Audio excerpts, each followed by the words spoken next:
And we're in. What's good, guys? A little bit earlier than usual. A nice 4:30 start. Way better than a 6 or an 8.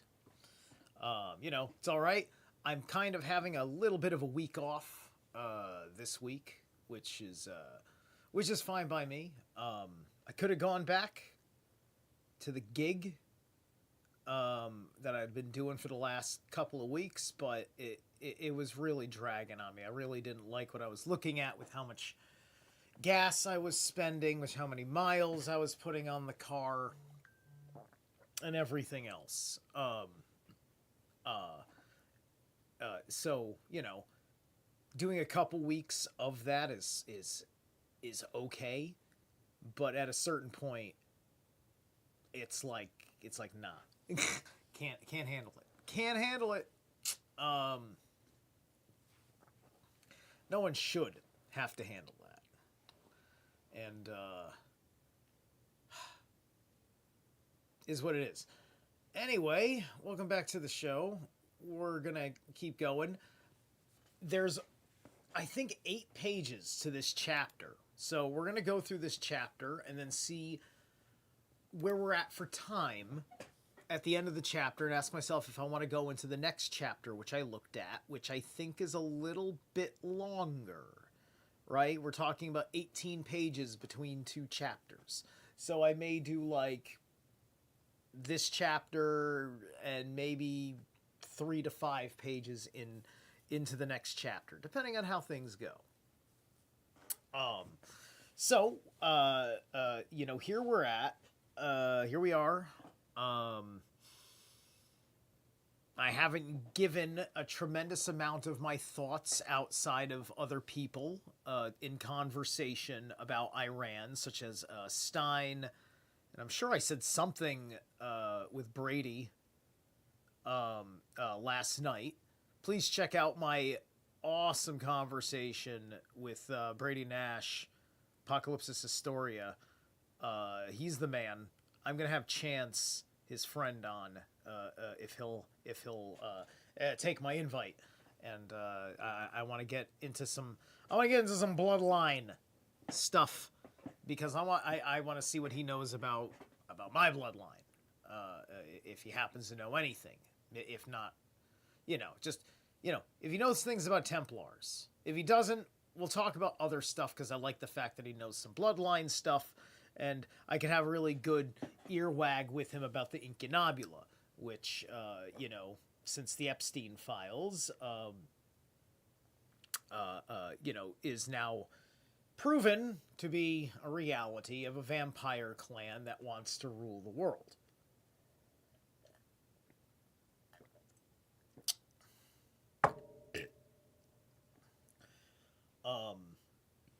And there's plenty that I could go into with Brady about that. We gleaned over it in our conversation in that show. There was a lot to talk about. That was a good full thing. He's a bro.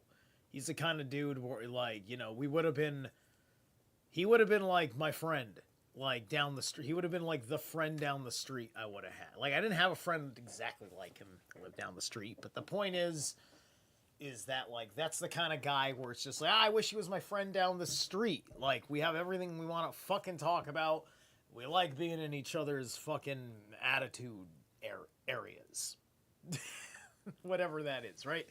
Let's get on with the show. Chapter 17. Regulations concerning the handling of utensils and furniture on the Sabbath. Oh, by the way, tonight's selection is a technical death metal band called Orphalis. The album, what is the Birth of Infinity. I'm really excited to hear some of this stuff because they sound like they're a little bit in that ascension metal category that I like.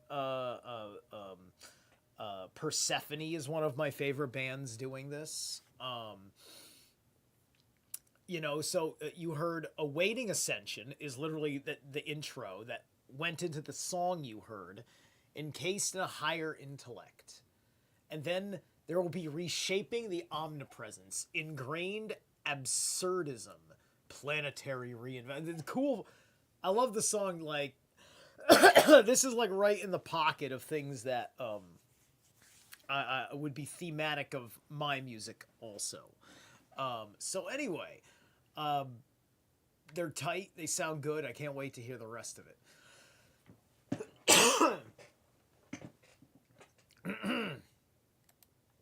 Whoops. Where are we?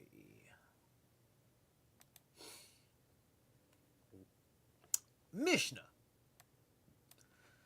All utensils and furniture which may be handled on the Sabbath, their doors, lids, may be handled with them, even when their lids had been removed. For such lids cannot be considered as house doors, which are not intended to be removed. One day, take a hammer on the Sabbath for the purpose of cracking nuts, an axe to chop fig cake, a handsaw to saw cheese, a shovel to gather up dried figs, a fan and a fork to place a thing. Food before a child, a spindle and a shuttle to pick fruit, a sewing needle to remove a splinter from the flesh, and a packing needle to open a door. Okay. Yeah, one may take a hammer on the Sabbath for the purpose of cracking nuts, an axe for chopping. See, that's very interesting. These are tools that you can have on the Sabbath to do these things. And I guess these would be the exceptions, because if you've got to do it for the Sabbath, you need the tool to do it. And it will not be considered work, I would assume. Or would be considered the only thing even close akin to work, right? Which this gets into the Jew having a problem with the literalism of the word, which you hear this all the time, right? There's the debate. You get right into the debate of making sure you understand them, like how this applies to that word as you understand that word.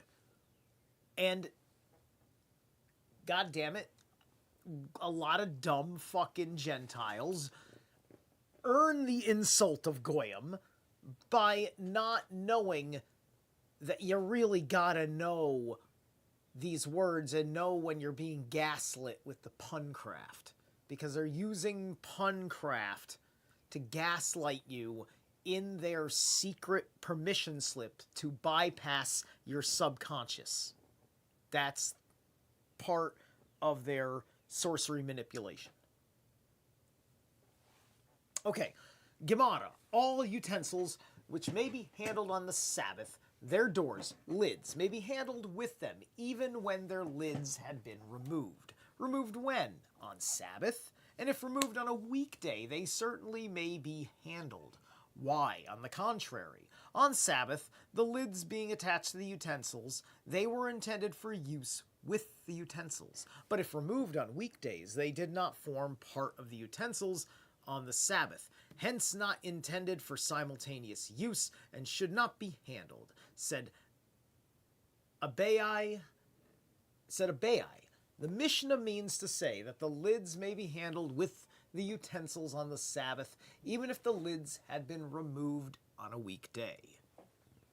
The rabbis taught the doors, lids of a drawer, chest, or cage may be taken down on the Sabbath, but not replaced. The door of a chicken coop, which is built in the ground, must not be removed nor replaced on the Sabbath. It may be right to prohibit the removing or replacing of the door of a chicken coop built in the ground, because removing it would constitute the act of tearing down, and replacing it would constitute building.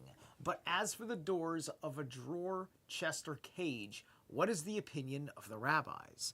Do they hold that the acts of building and tearing down apply also to utensils? If so, why do they permit the removing of the doors, lids? And if not, why do they prohibit replacing them?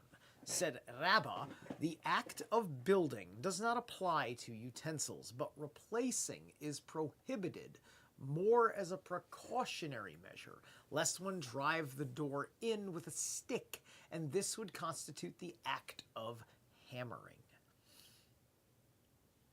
One may take a hammer, etc., said Ar Yehuda. This refers to a hammer intended only for nut cracking, and such a hammer may be used to crack nuts, but a smith's hammer must not be used for that purpose. So, right, which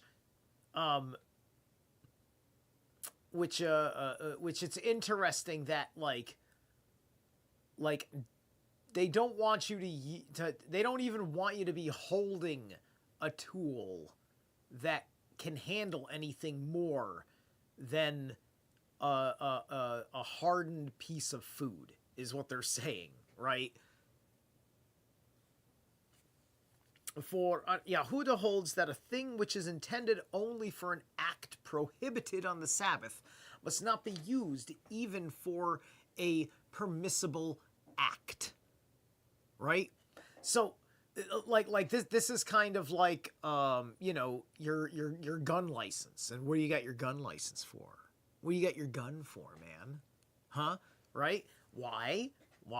Because they're playing a Talmudic test on you, right? Are you in violation of the jurisdiction being honored at this time in this place? You see? Right?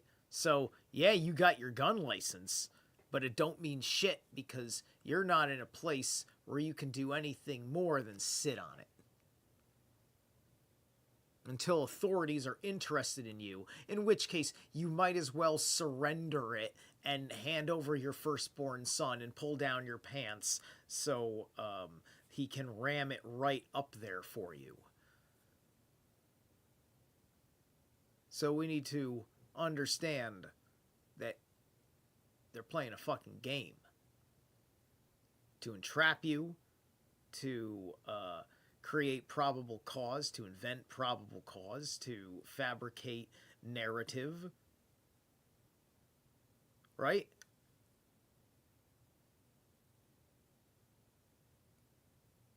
I'm not talking about the Jews, but I am talking about the fact that if you have taken to the way of the Jews, as in the way of the Talmud, the way of the Old Testament in particular, but if you're in the New Testament, you're getting roped into the Old Testament. You have to. There's too many citations of Old Testament in the New Testament. There's too much implications of the people of the Old Testament in the New Testament. So you're too wrapped up in it. You don't get out of the, quote, Jewish problem by running to their Messiah. Period. You think if you run to their Messiah, all you think you're doing is showing off to the Jews and insulting their understanding of Scripture. And, you're really fucking with human souls here. And religion and a way of being in which one coerces one's soul into abandoning the knowledge of oneself. Because it only happens for the one and only reason of foreign gods. This is why Set is such a villain in Kemetan mythology. And every time you get issues in your nation on a national level of consciousness with foreigners,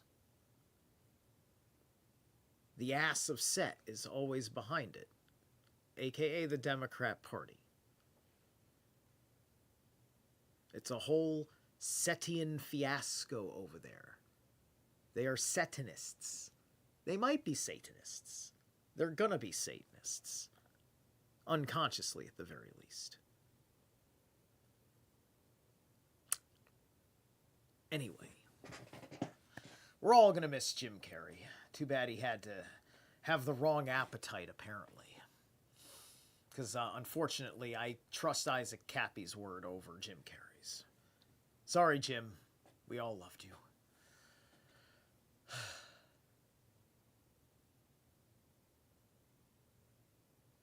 List one, drive with stick. Right. Yeah, because everybody thinks everybody thinks they replaced Jim Carrey because he was like... Jim Carrey never said shit. Jim Carrey, like, kind of poked around at, he was going to do something almost Q levels righteous from behind the scenes. That was his part of his Truman Show, right? He thought he was more important at a time. He thought all of that mattered. Right?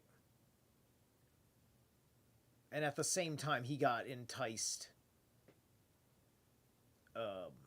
by other things that got him probably entrapped, but at the end of the day,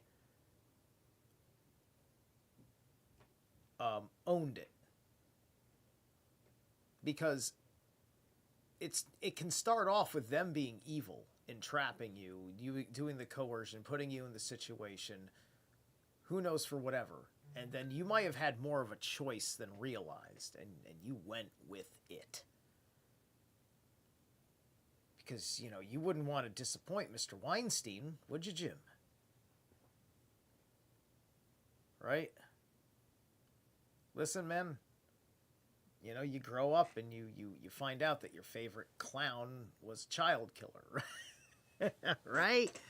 That's growing up. That's what was it, John Wayne Gacy or whatever? Who was the clown? The clown killer? Right? It's happening all over again. It's always the clown, isn't it? So, you know. Clowns. They said they look like clowns, don't they? They're clowns, they're reptilians, they're this, they're that. They're weird. Everybody is freaky as fuck now. Everybody at the top is freaky as fuck. I'm sorry about this tangent, but it's a pretty lucid tangent at the moment. Anyway.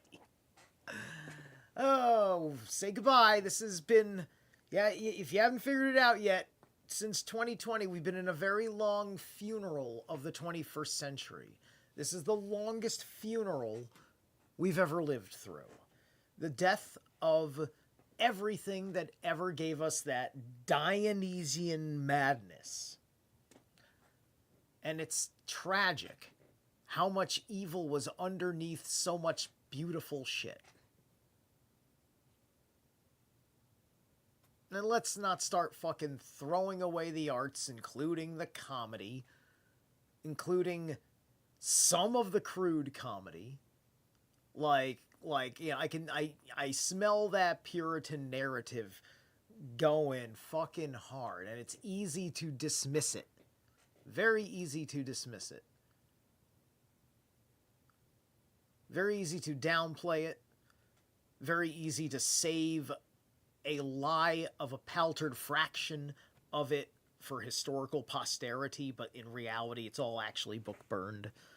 Think about what can get fucking buried from one side ashamed of it and one side that wants to burn it all to the ground, and neither finding either way of resolving that acceptable, and they're the gatekeepers, and here's how much time they have before the next gate breaks, because there's levels of gates. We've been breaking through different gatekeepers. You notice these things, right? Eventually, every podcaster comes up for judgment, right? Everybody was behind Joe Rogan along that. Now everybody understands Joe Rogan for what the fuck he is. And you look at his guest list, and you look at the Epstein file, be like, hey, that's a lot of Jerry JJ's friends over there. That's a lot of his friends you got on his show, Joey. Wow, you're very interested in Jerry's kids. Jerry's kids. Wasn't Jerry's kids Jerry's kids the reality script. Oh God, it's so evil. It's so isn't it icky? Isn't it like just this, it's like you've been wearing this icky fucking coat half your life, right? Oh my God. And I'm only laughing because I was horrified about it in real time, unlike people that were mesmerized about it in real time. The way they're feeling shocked about it now is the way they were feeling shocked about me reacting to it in a shocked manner, and they didn't understand why I was shocked. When I was just like, what, that looks like somebody's being exploited. Doesn't that look like some kids might be getting hurt in that situation? Why isn't somebody looking into that? That's suspicious as fuck.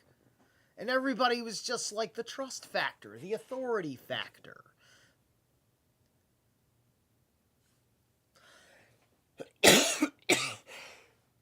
Alright, let's actually fucking continue this goddamn thing. Excuse me. Rabbah, however, says that a smith's hammer may be used to crack nuts, for he holds that a thing which is intended only for a prohibited act may be used for a permissible act. So, you see, so there's a dissenting opinion in our little Supreme Court government religion with this hammer situation. And so one has to ask themselves, if we don't know how it was ultimately settled in the time that it was said, then there's really nothing to actually argue about. You're just kind of working within those parameters, and let that be more of a sane approach. Right? Like, because, like, let's be real. Nobody's fucking going crazy in there about all of the... I mean, like, some of these things, yes. Right? Some of these things, I've talked about how I could just intuit the zealotry at times for these things. Right? Because I was, especially deriving context of the extremes of citations in the Bible. How the questions showed such demonstration of attention to literalism, right? The literalism is the thing that is terrifying. The questions asked of these people, written as such in here, tells you something about the level of intelligence they're willing to tolerate.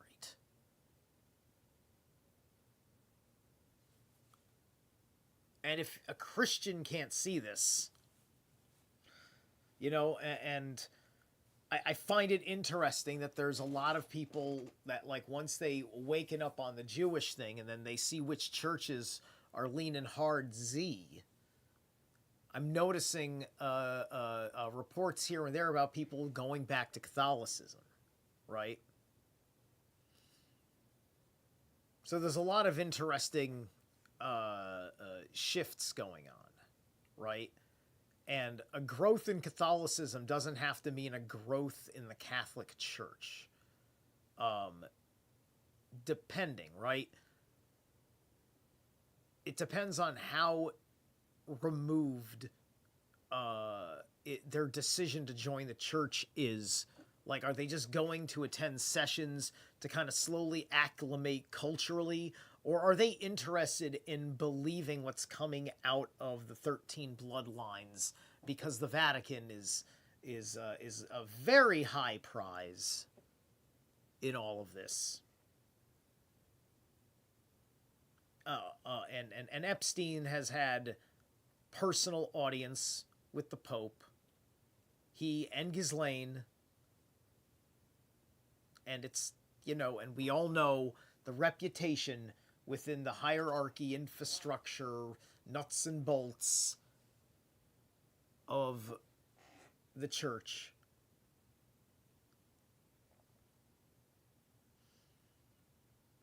And when you understand that at the end of the day that this is like the Sea Peoples Federation, the Phoenicians, the whole Sumerian, like this is like their thing. Like no one else in all of antiquity has a culture like this being defended in writing. Nobody's civilization is based on such a thing as what's going on in the effing Talmud. Not a single one. This is unique. And, you know, when you go back to origins of a thing, right? When you go back into prehistory, a lot of places now, like America, are like that because we've adopted so much of this fucking government.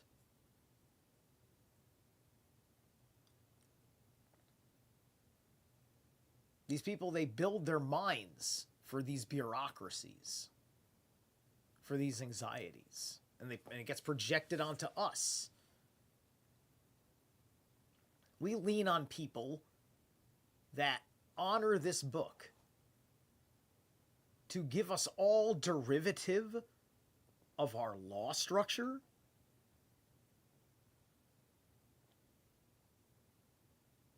It is quite clear that there are other law structures of antiquity that exist, that predate anything going on with the laws of Abraham forward. Or even pre-Abrahamic stuff, because there's just the whole fucking thing. The whole fucking thing. Right?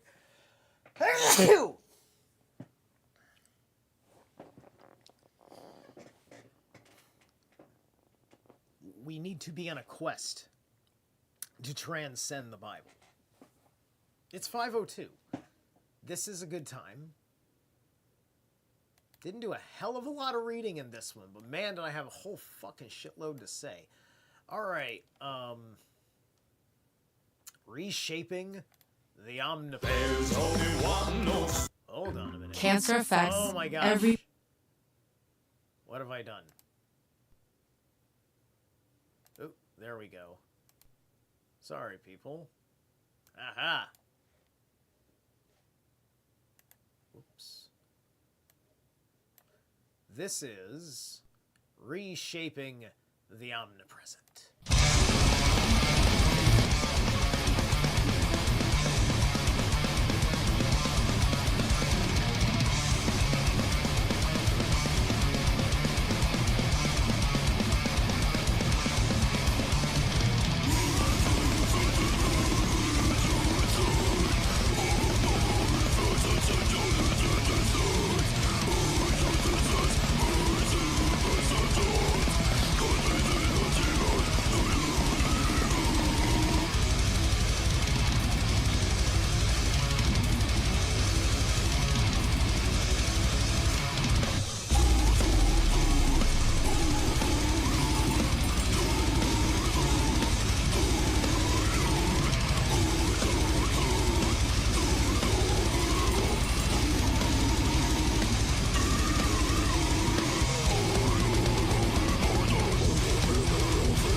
And there we go.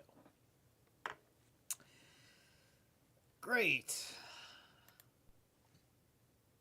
Let's just jump right back in, shall we?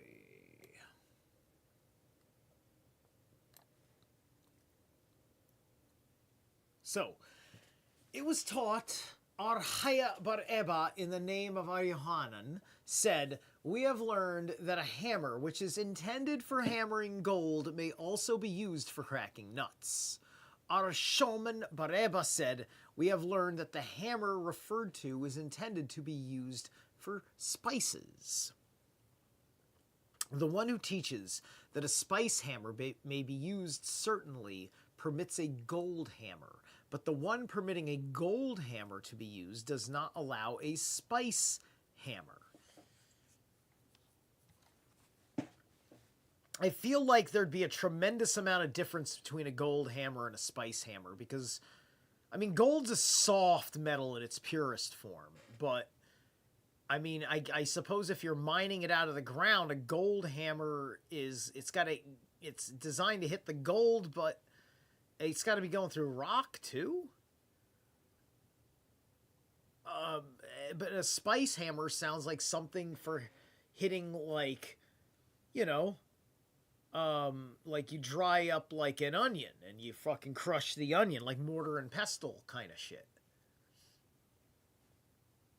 Because a spice hammer must be kept perfectly clean and is laid away for non-use during the Sabbath. So,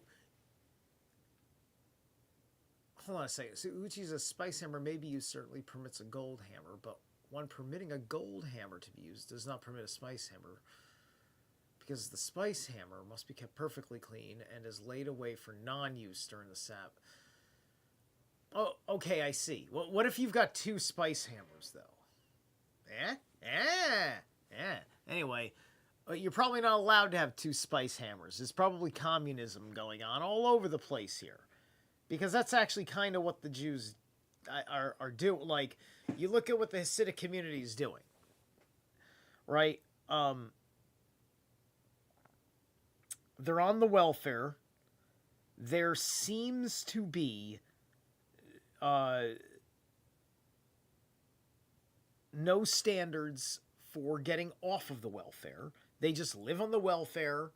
They study this and the Torah and such.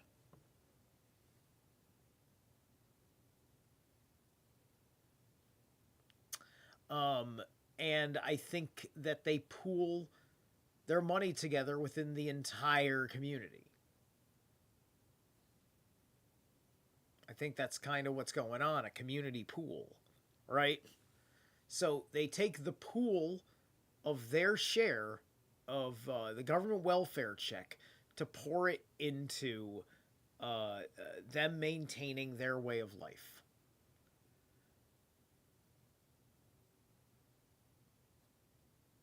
And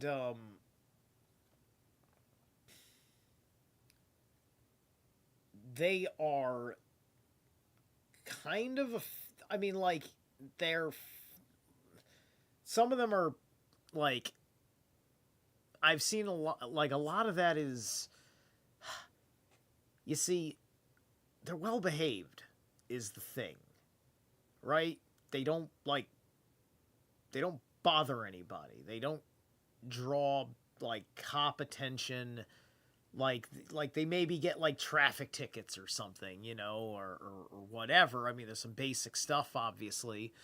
But, like, nobody is like, that guy's a thief, right? You know, or, like, you know, watch out, like, when Shmamagel comes down the street, man, he's Crip. You know, like, he's not some dangerous guy, right? You know, they're all in their thing, doing their thing.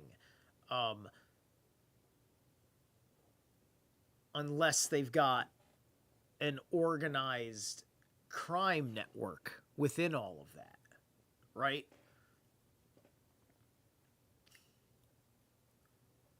Because that's a massive amount of social cohesion with their welfare money. The black community doesn't do that. I mean, they do, But they don't do that the way the Jews do that. They don't do it in a professionally organized manner. It's just like, if you're on welfare right now, you don't have to be a fucking Jew, but just like, all right, you're already on welfare. You want to be communist. You get welfare money, which is part of your communist whatever. And then why aren't you pooling your money together with everybody else on welfare the way the Jews do?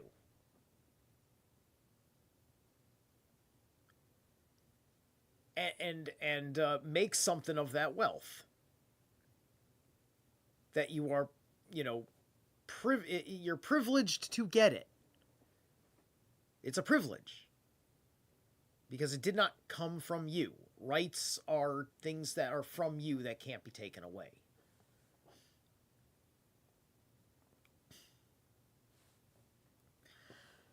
Okay, a spindle and a shuttle to pick fruit, etc. The rabbis taught a date which was not quite ripe and was put in straw, which was intended for use in clay making, might be taken out providing it was not completely covered by the straw, but enough to take hold of was left uncovered. The same applies to a cake which was taken out of the oven, not quite done, and was put in glowing cinders to be cooked. But our Eliezer ben Tadai said that both the date and the cake might be taken out even when completely covered, providing this is done with a prong, and then the straw of the ashes respectively fall off of themselves. Said Ar Nachman, the halakha prevails according to our Eliezer ben Tadai. All right. From this we see that Ar Nachman holds that handling in an unusual manner is not considering handling at all. But did not Ar Nachman say that if a radish is deposited in earth with its roots downward and its head upwards and protruding from the earth, it may be taken out? But if that's all, folks. Deposited head downwards, it must not be taken out, and thus we see that Ar Nachman regards handling in an unusual manner the same as handling proper. The answer is that Ar Nachman afterwards retracted his decision concerning the radish.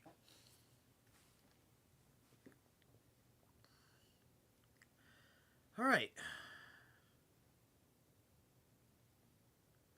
Protruding from the earth, it may be taken out, but if deposited head downwards, it may not be taken out. Thus, that's interesting.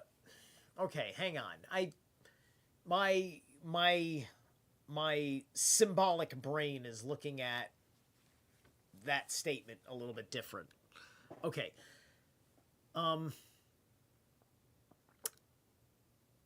The halakha prevails according to our Eliezer ben Tadai. From this we see that Ar Nachman holds that handling in an unusual manner is not considered handling at all. But did not Ar Nachman say that if a radish is deposited in earth with its roots downward and its head upwards and protruding from the earth, it may be taken out? But if deposited head downwards, it must not be taken out. Now, why the fuck would anybody want to plant a radish in the ground head first improperly? The roots need to be in the ground.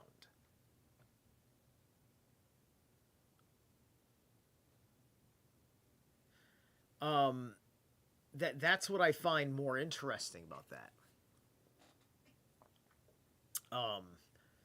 Because naturally we're referring in very, simple language terms that it has heads, it has a root, right?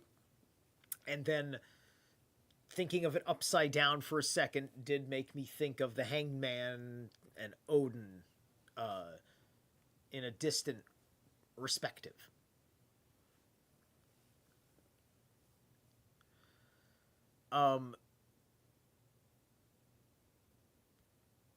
But this would also be backwards, right? Because unlike Jesus, Odin hung upside down.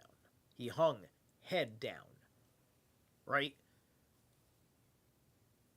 But maybe that's why he died on the tree, because he was not removed from the tree,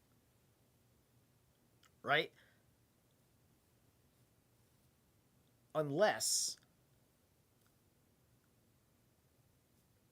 you see that perhaps what they say is that human beings are upside down plants, meaning that our heads of a human are actually the root ball of the plant, and we're upside down as a root ball, and we have hair because that is the roots coming out of the root ball in the earth.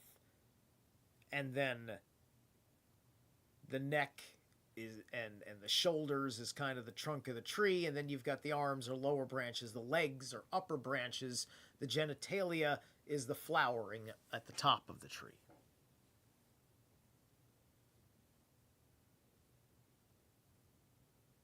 The center more so, because I suppose the legs would be kind of a flayed, unless you're really talented and you can do the big splits. You know, it's usually the ladies got that going on. Seems to always be more ladies in the world that can do the splits than the dudes. Always seems that way. And I mean among, like, dudes that are reasonably fit. I mean, I can't do it, and I'm reasonably fit. And I've been doing lots of yoga, and I can't do it. All right. So anyway, a sewing needle to remove a splinter. Rabbah, the son of Rabbah, sent a request to Ar Yosef. Let the master teach us the law regarding a needle, the eyelet of the point of which had been broken off. Ar Yosef answered, we have learned this in our Mishnah, a sewing needle to remove a splinter.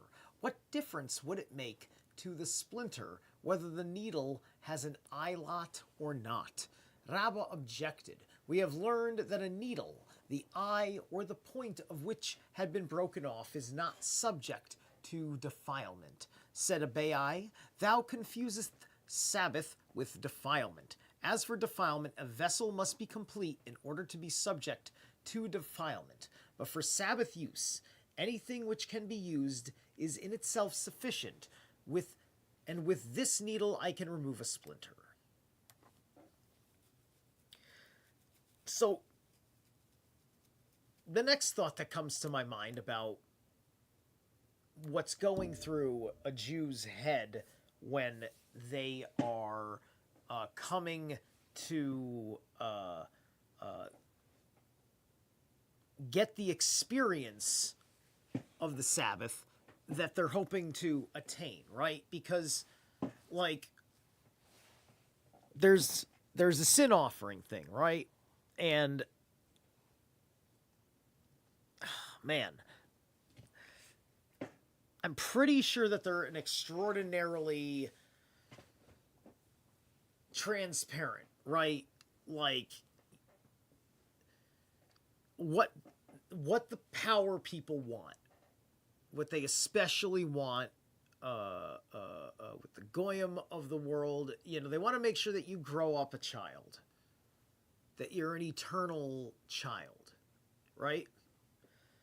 Jim Carrey in The Truman Show, when he escapes the Truman Show, he's going off into the wilderness. He is exiting the Garden of Eden willingly, right? He only knows he is simply confirmed that his entire life has been encased within limitations and that the whole world has been holding him back. And he's about to cross the threshold. And when he crosses that threshold, he then is going to actually learn something, right?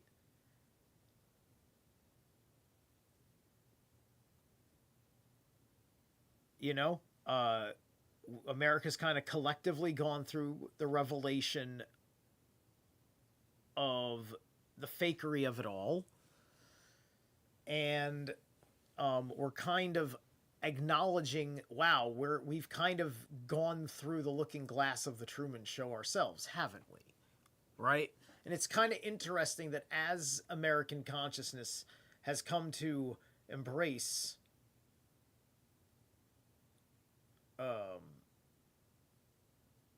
you know, the allegory of the Truman Show had been one of the most discussed in conscious thought, like films, like ever.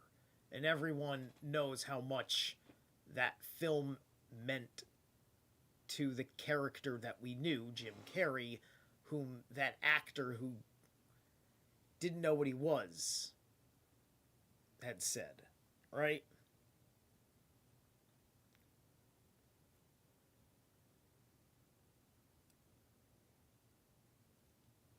So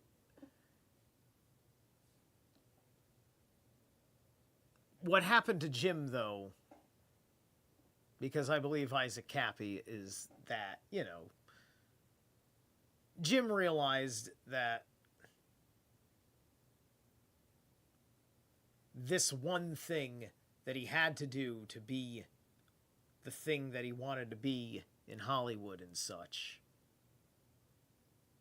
and that it was just the way it was in the world, the way it was in the industry, and that it was a protected thing anyway, and that he would otherwise be a good person. He went and he did this fucking thing. So he could fucking do his thing and be in the spotlight.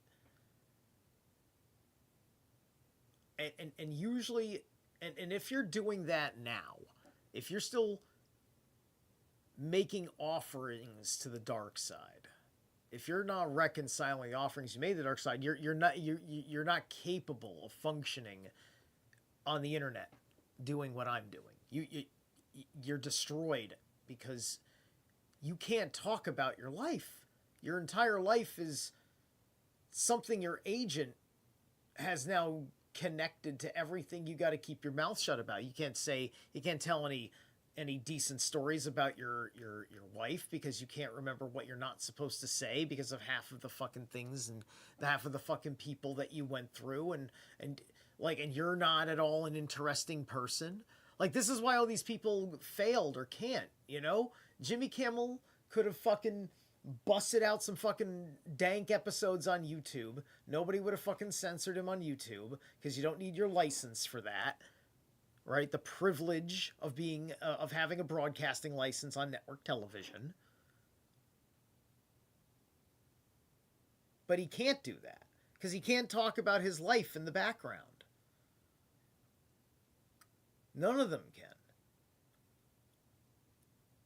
They can't just like sit there and, you know, not like have an overreaction of embarrassment over their life pouring into something that they're doing, right? Didn't we all like watch some really nasty moment with, like, I think it was like Ashton Kutcher or something, like yelling at somebody who was in the backdrop from like in his family or something, who did something he didn't like, and it's just like, what the fuck? You're supposed to be Ashton fucking Kutcher.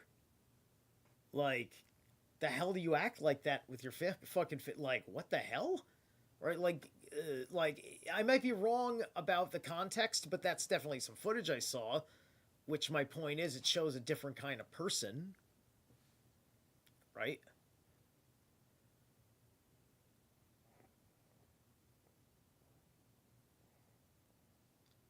So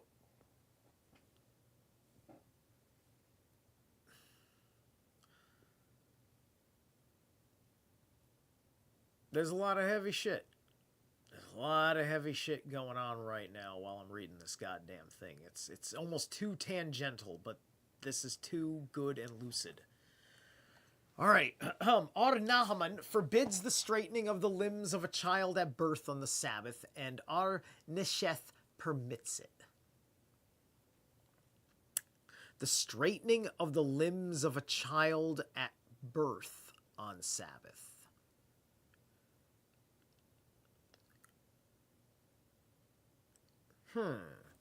What does that mean? Okay.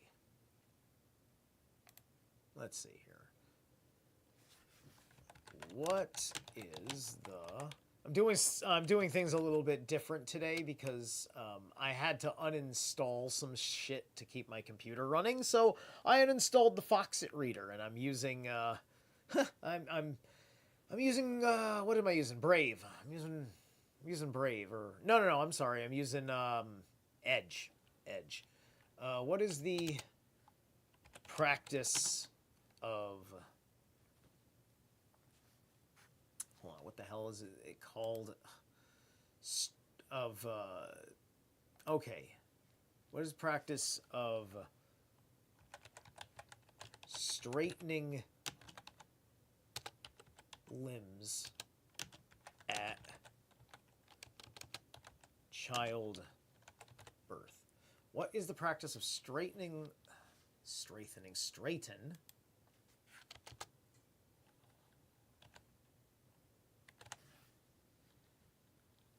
Can't spell today. Whatever.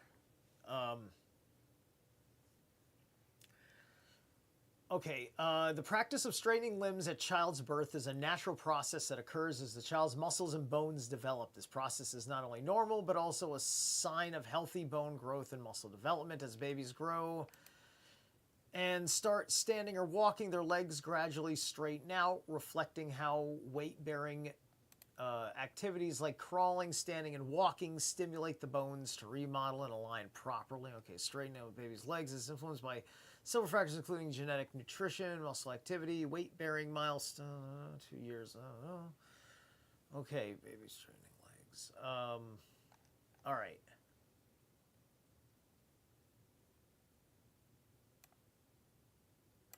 How important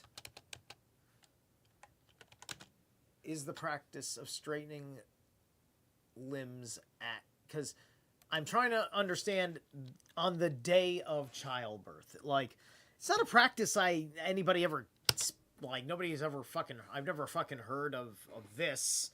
I mean, we probably just do it without thinking about it because we don't live by their fucking weird laws. Although they probably would want to. All right. Babies grow at start. All right. Okay. This process usually unfolds between 12 to... Yeah. It sounds like you don't have to... I mean, like, to me, it sounds like you don't want to fucking put that much into it anyway. Like, they probably shouldn't be deliberately straightening the kid's legs out on day one anyway. They probably can just simply not do that. Right? Because it looks like there will be kind of a, quote, natural process. So, I think it should probably be done. Maybe, to me, that almost sounds like... I don't know if you want to say once a week or once a month. I'm not sure exactly what... I'm not sure about that. I'll have to look into that if I ever am in the position of needing to know how a baby works.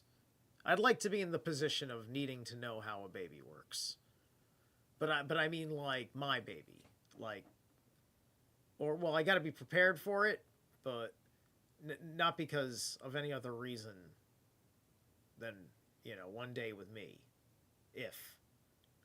Unless I've failed. But anyway.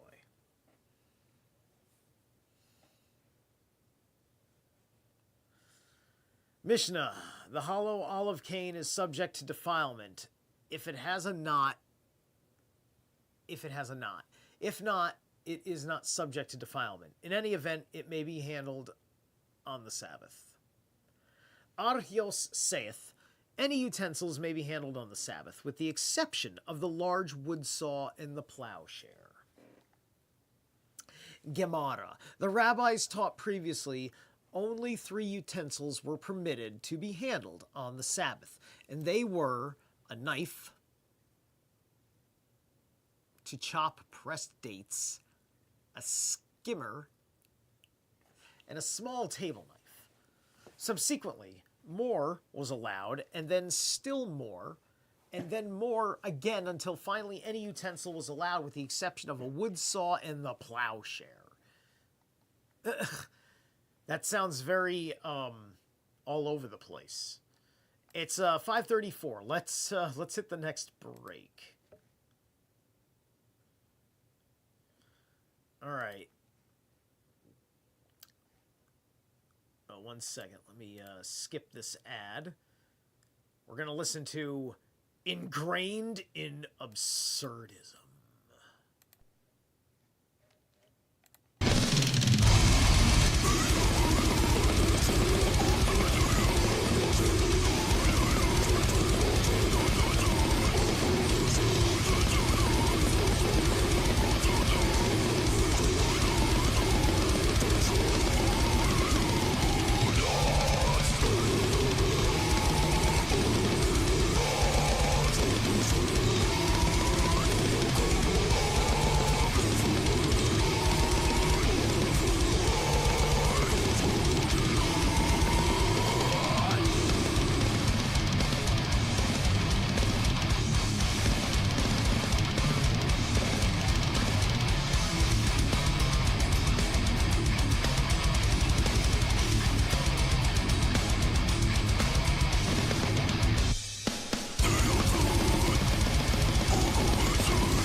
shit.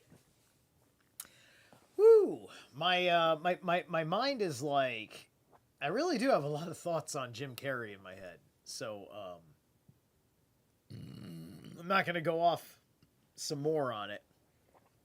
But, I don't know. I may have to emerge some of these thoughts, including ones I will have said here tonight later in, I don't know if later tonight or in a drive stream tomorrow or something, but anyway, what is meant by subsequently more was allowed? One moment, please. All right. And then still more, etc., said Rabba. They allowed a thing which was intended for use in a permissible act, whether it was needed for another purpose or whether the room is occupied was needed.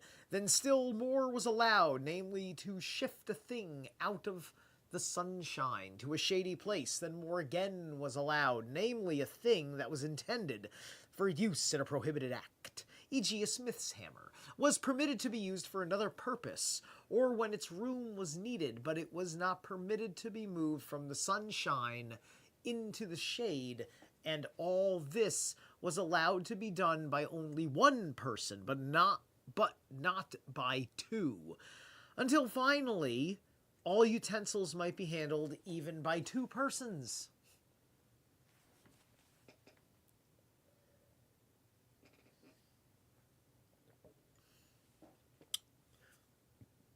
Abai raised an objection to this. We have learned with a mortar which contained garlic may be handled, but if it did not contain garlic, it must not be handled. The answer was this.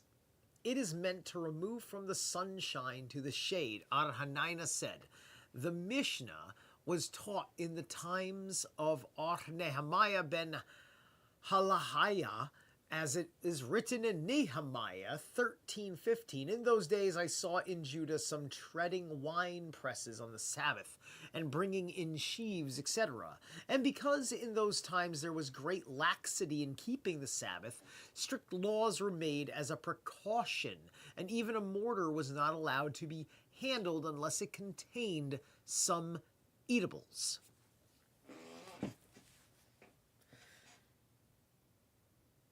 Okay, so they were freer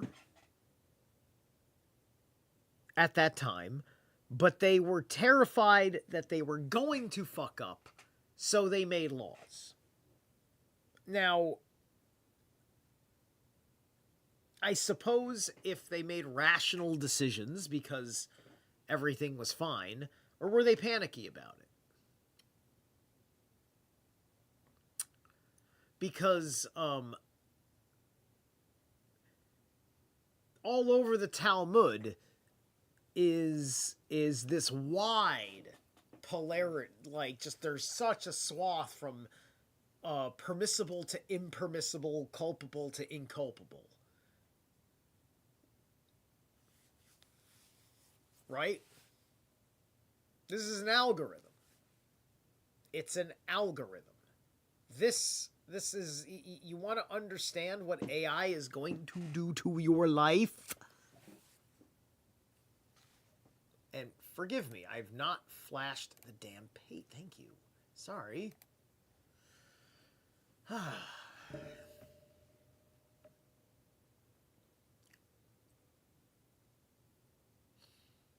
right, so that's everything that I read, as well as up here. Yeah, all that. Okay. Mishnah. The utensils may also be handled with intent to use them or without such intent. Ar Nehemiah saith, they may be handled only if intended for use. Gemara. What is meant by with intent to use them, etc., said Rabbah. With intent to use them means to use a thing which was intended for use in a permissible act, whether it was needed for its intended use or whether the room is occupied was needed, and without such intent means even to shift a thing from the sunshine into the shade, and a thing that was intended for use in a prohibited act was permitted to be used for its intended use or when its room was needed, but it was not permitted to move it from the sunshine into the shade. Now, our Nehemiah comes to say that even if a thing was intended for a permissible act, it may be used only for its intended use, and if the room occupied by it were needed, but it was not permitted to shift it from the sunshine into the shade. Arsepa, Ar-Aha, Bihuna, and Arhuna Bar Hanaina were sitting together. The latter asked Arsepa, according to Rabbah, who explains Nehemiah's teaching, that even a permissible thing must not be removed for the purpose of occupying its place. How can we remove dishes after eating? Said Arsepa. It is equal to a dirty thing standing on a clean place, which may be removed at any time. Armari bar Rahel had several leather bolsters that lay in the sun on a Sabbath. He came to Rabbah and asked him if he might move them. Rabbah told him it was allowed. Said Armari again, I have other bolsters besides these. Answered Rabbah, this makes no difference. You mightst need those too if guests should call. Said Armari again, I have sufficient for guests also. Said Rabbah to him, this proves to me then that thou art of the opinion of Rabbah, who prohibits the moving of things from the sunshine into the shade on Sabbath. Hence everybody else may do this, but thou must not. Said Ar-Eba, in the name of Arhaya bar Ashi, quoting Rab, whisks may be handled on the Sabbath to sweep the tables, but the brooms made of date palms, which are only intended for floor sweeping, must not be used for sweeping the tables. This was also stated by Ar-Eleazar. Mishnah, of all utensils which may be handled on the Sabbath, fragments may also be handled, but it must be with purpose, via the pieces of a kneading trough to cover the bunghole of a cask. He said bunghole. Oh, okay, anyway. This shirt doesn't really do, I can't do the cornholio in this thing. The pieces of a glass to cover the mouth of a pitcher, Ar Yehuda says, they must be fit for the same use as the whole utensil, via the parts of a kneading trough to hold a brew, and the pieces of a gold to hold oil. Gemara said Ar Yehuda in the name of Samuel. The first Tana of the Mishnah and Ar Yehuda differ only as to fragments which were broken off on the Sabbath, for the former holds that the fragment is part and parcel of the utensils and fit for the same use, while Ar Yehuda holds that the fragment is a newly created thing, but if the fragments were broken off before the Sabbath set in, all agree that they may be handled, because they were prepared for use while it was yet weekday. We have learned in one Boretha that fire may be made with utensils, but not with fragments, and in another Boretha we have learned that as we may make fire with utensils, so we may also use fragments for the same purpose. In a third Boretha, however, we were taught that we must not make fire with either utensils or fragments. We must say then that the first Boretha is in accordance with the opinion of Ad Yehuda, who holds to the theory of Muktzah and Nold, a newly created thing, the second Boretha is in accordance with the opinion of Ar Simon, who holds to neither of the two theories, and the third Boretha is in accordance with Ar Nehemiah, who holds that every utensil must be used for its particular purposes and not for other purposes.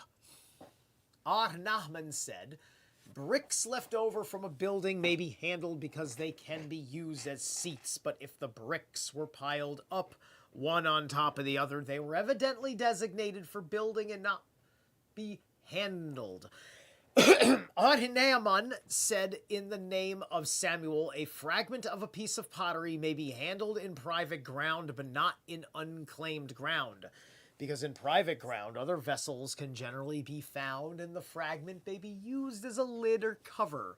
But in unclaimed ground, there are no other vessels, and the fragment cannot be used in that manner. But Ar-Nahman himself declares that the fragment may be handled in unclaimed ground also, because in unclaimed ground there may also be some things which can be covered, but not in public ground. And Rabbah, however, says it may be handled even in public ground. Because having been once regarded as a utensil in private ground, it remains such everywhere. That is ridiculous how the utensil is changing its... They're changing its designation because of things it's gone through. It's very frustrating. It's such a frustrating detail. And all of this because they're beating around the bush. You can just feel it. There's a beating around a bush of a principle they don't want to be fucking honest with you about. There's some sort of avoidance principle. Right? And yeah, it's to avoid work, but this is a lot of work. You're putting so much work into avoiding fucking work. It would better serve you to just have Buddhist detachment for the Sabbath, and that's it. And enjoy your fucking day. This theory of Rabbah is born out by his action, for it happened that he was walking on the street Ritka in the city of Mahuza on a Sabbath, when his shoe became soiled with dirt. His servant came and cleaned it off with a fragment of a piece of pottery. The rabbi who went behind him scolded his servant for this act, whereupon he, Rabbah, remarked, "It is not enough that they have not learned what is permissible and what is not, but they also want to teach others. If this fragment were in private ground, it would have been a useful article because a vessel could be covered with it, and here in public ground it is useful to me." Ar Yehuda, in the name of Samuel, said, "The bung-head of a broken barrel may be handled on a Sabbath." Bunghole. But anyway. Say bung again, motherfucker. Say it again. We have also learned this in the following Boretha.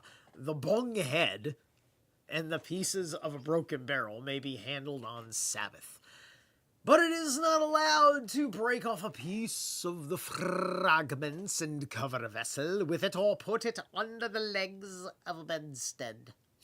If the bung-head and pieces, however, were thrown away among the garbage before the Sabbath, they must not be handled at all. Ar Hamdura said in the name of Samuel, "The waste of a mat may be used on the Sabbath." "Why so? For what purpose can it be used?" said Rabbah. Bar Hamdura explained this to me as follows. "What is a mat used for? To prevent the dust from settling upon an object, and the waste can also be used for covering up dirt."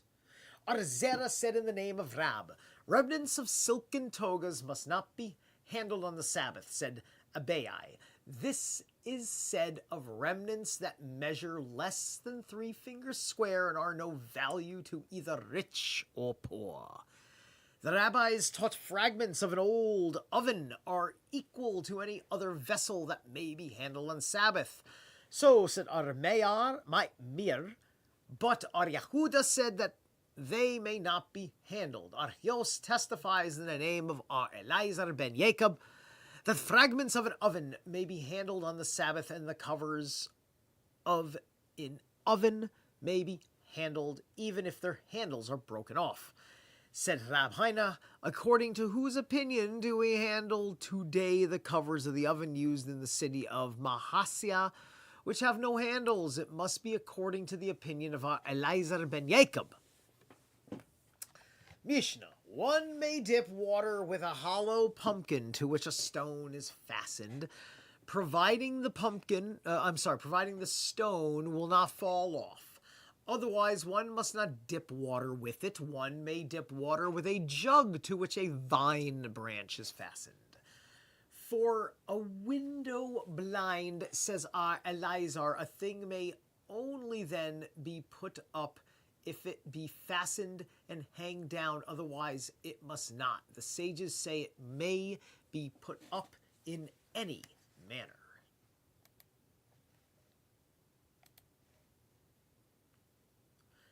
You know, they don't always cite the sages, you will notice, too, right? Like, why do the sages matter in this particular regard? Why weren't the sages, was the sages' opinions lost? No one ever says, well, we lost some of these opinions. I mean, it's kind of assumed that there's a lot of stuff lost, because the whole premise of this, anyway, is that they're trying to keep something that was lost.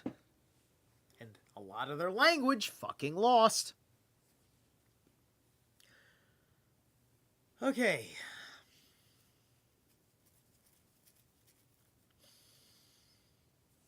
Gemara. We have learned in another Mishnah. It's a Gemara talking about something learned in a Mishnah. It's so convoluted, it's hysterical. Gemara, we have learned in another Mishnah. If a stone lie at the opening of a barrel, the barrel may be bent over so that the stone fall down. Said Rabbah in the name of Ar-Ami, quoting Ar-Yohanan, the case applies only when the stone lying at the opening of the barrel was left there unintentionally. You have to be OCD. Like, is this how you install obsessive compulsive disorder in a human being?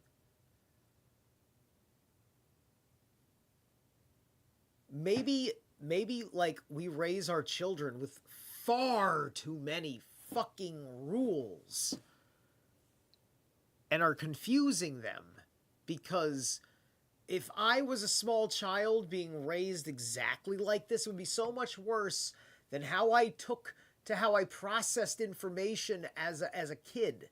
Oh my God, because, you know, the biggest thing I've been working at and refining in my life is my balance. Not my literal balance, but my literal balance in some respects.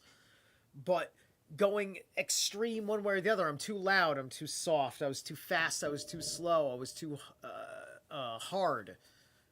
I was, did I say hard and soft? I said soft. I thought I said something else. But, you know, consistently, I was too foolish. I wasn't brave enough. Back and forth, torturously. This is the exact opposite of how fucking I could have fucking possibly have lived.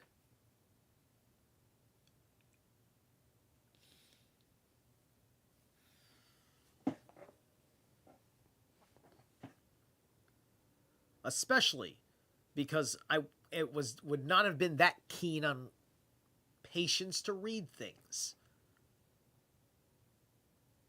Because I probably had some level of undiagnosed ADD, perhaps ADHD. But I think that's just my fucking astrology chart.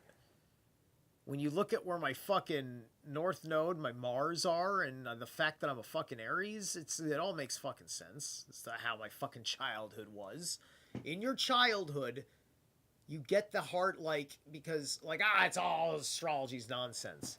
No, no, no, no. Whether you like it or not, this thing is telling you exactly what you were like for the first fucking 7 years to 9 years of your life.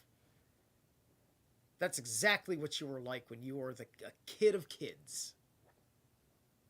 When you were just in your pure kidness.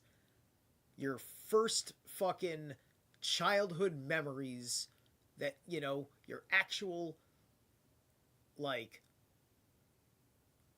where you built your personality, where you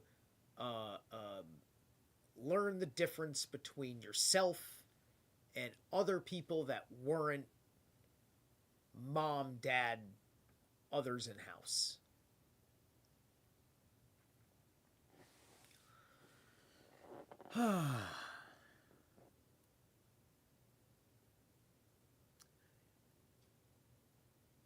Becomes the base of a the barrel was left there unintentionally, but it placed there on purpose. The barrel becomes the base of a prohibited thing and must not be removed. Ad Yosef, in the name of Arasi, quoting Ad Yohanan, said, on the contrary, if the stone was left there unintentionally, the barrel must be bent over so that the stone fall down. But if placed there intentionally, it serves as a lid to the barrel and may be removed. On what point do Ar-Ami and Ar-Asi differ? One holds that an act must be accomplished in order to be an act, while the other holds that the intention to be equivalent to the deed. And their respective theories are born out of their opinion, which follow. This is stupid, because the point is that there's a stone on the top of the thing. And there's no difference in anything else other than the intention of its there-ness. That's it. It's just intention, which is not relevant because you're just figuring out what do you do now that it is there.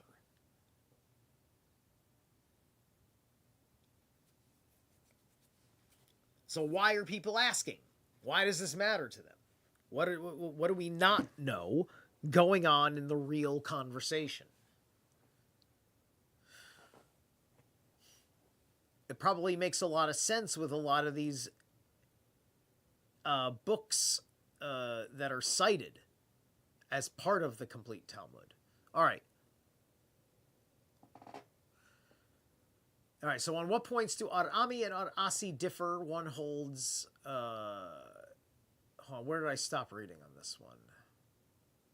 Holds an act most commonly in order to be an act. Right, yeah. So, for when Ar-Dimi and according to others, Ar-Zera came from Palestine. He related in the name of Ar-Hanina. It happened that Rabbi once went to a certain place on a Friday and finding a pile of stones said to his disciples, go and have it in your minds that we intended to sit on these tomorrow. Thus, Rabbi did not order them to act, but merely to think of Ar Yohanan, however, said that Rabbi ordered his disciples to act, and what, according to Ar Yohanan's opinion, were the disciples to do. Ar-Ami said that Rabbi ordered them to place the stones in position for them to sit on. But Ar-Asi said that Rabbi ordered them not only to place the stones in position, but also to clean them. Well, if he's cleaning them before the Sabbath, that's fucking fine, isn't it? Because in the latter's opinion, changing the position of an object does not constitute an actual deed.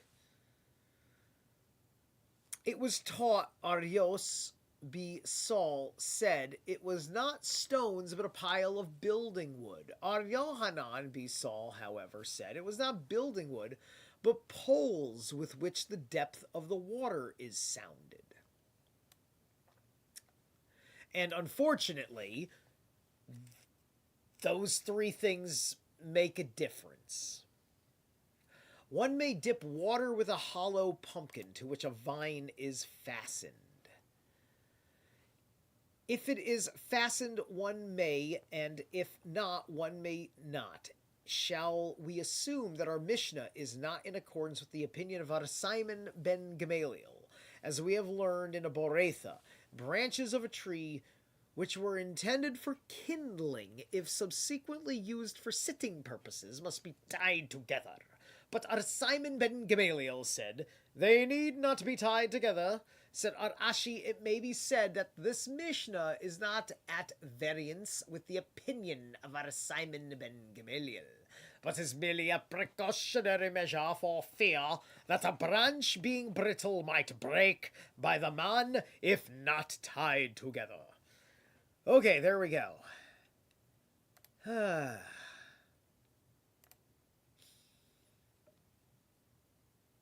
Deep breath. Okay. Next thing. Next thing on the docket. Planetary reinvention.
Hey. And we are in the game.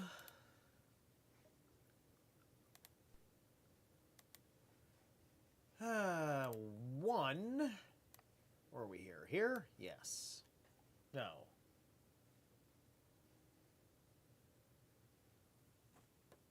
Water with a hole in pumpkin. No, I read that already. We're over here for a blind, for a window blind. That's where we are. All right. For a window blind, etc., Rabbi Bar Hana, in the name of Ar Yohanan, said all agree that it is not permitted to put up even a temporary tent. To begin with, on a biblical festival, and decidedly not on the Sabbath. But as for adding, that is, if part of the blind was already up, a blind to a temporary tent that had already been put up. On Elazar said that it is not permissible on a festival, and much less so on the Sabbath. And the sages declare that it is permissible on the Sabbath, and so much more oil a festival. The sages say it may be up in any manner. What is meant by in any manner? Said Ar Eba in the name of Ar Kahana. By that is meant that it makes no difference whether the blind was fastened or not, providing it was prepared for its purpose since the day before, said Ar Yeremiah to him. So the sages maybe are being brought up like because of context that's kind of like assumed. Because I think there's the general things you're doing on Sabbath, but then there is the way you do the not ritual that you're doing, right? And so this is about the way you're doing the not ritual. And for that, you're kind of going to the sages because it's not so much about these Sabbath laws as much as making sure things are done with the items in purpose.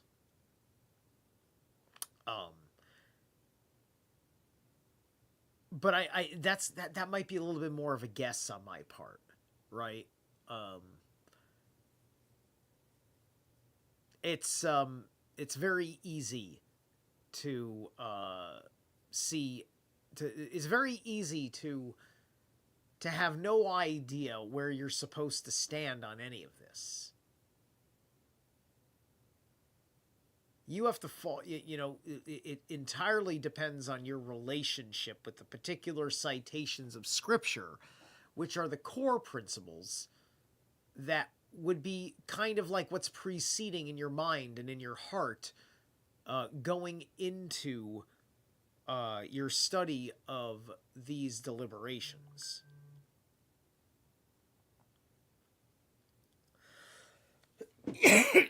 Why wouldst thou assume that the sages would be more lenient in this matter? Say rather that they meant to state that it made no difference whether the blind hung down or not, providing it had been previously fastened. Ar Eba answered, because I hold with the Tana of the following Tosefta, a stick prepared by the master of a house for the opening of a locking of a door may be used on Sabbath, providing it was fastened and hung to the door, otherwise it must not be used. Ar Simon ben Gamaliel, however, declared that as long as it was prepared for that purpose, it was of no consequence whether it was fastened and hung to the door. Thus it may be seen that Ar Eba held with Ar Simon ben Gamaliel.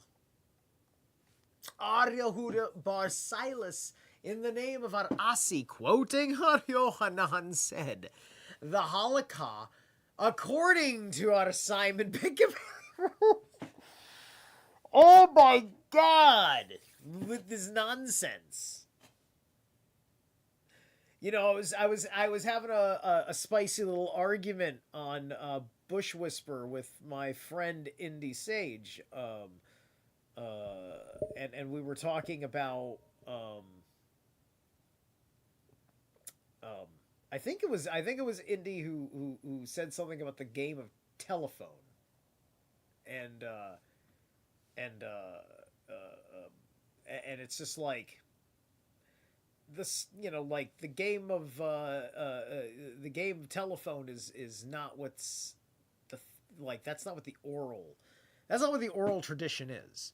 There is no oral tradition that is like this. This is just this is transcripts of debates that were done orally, but this was fucking oral tradition. This was the story of how people argued about their day off. Well, what are you going to do on your day off? You can't do that on your day off. You got to do it like this on your day off. This is the whole fucking book. The whole fucking book is what do you do on your day off. What are you not allowed to do on your day off? Oh my God. They hate us because we have a 5-day work week. That's why the Jew hates us. I'm convinced of it. We took 2 Sabbaths. We're being greedy. Like I don't fucking work practically 6.5 days a fucking week.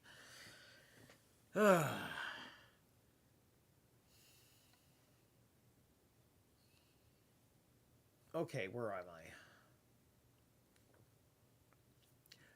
I? Ar Yehuda bar Silas, in the name of Ar Asi, quoting Ar Yohanan, said the halakha, according to Ar Simon ben Gamaliel, prevails.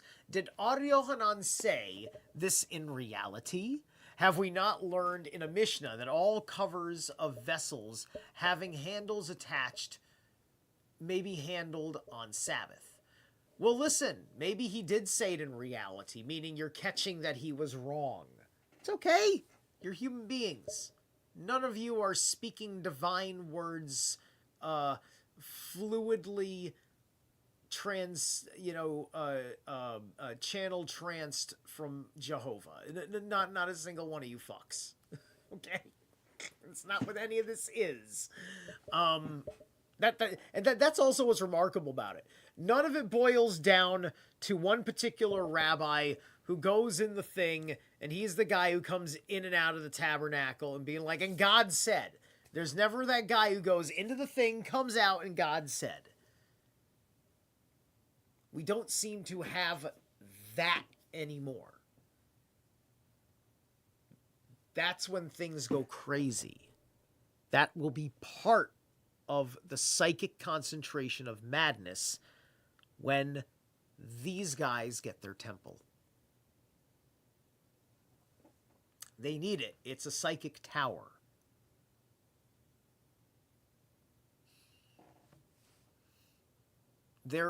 It's just like, I don't know. I know that, look, there's plenty of shit is up with the Flavians. But I think that there's truth, too much truth going on in there, right? The difference is that there are so many different kinds of Jews. And there's also a very enticing conspiracy because of the elitist level of these people that are under the Jewish call signature. Jew is more of a call signature at this point. It's because it literally applies. It's like the word fuck. Is it a noun, a verb, an adjective, an adverb? Yes, right? Jew and fuck are like the same word. They're the same level of flexible placement in a sentence. The Jew Jewed me. That fuck fucked me. You could literally do it. You can go Jew yourself.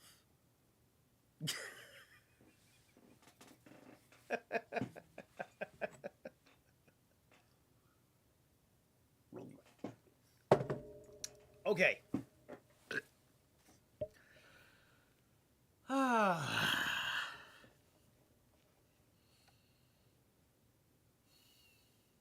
Is this how the Templars went on the Crusades? Is this why they went on the Crusades?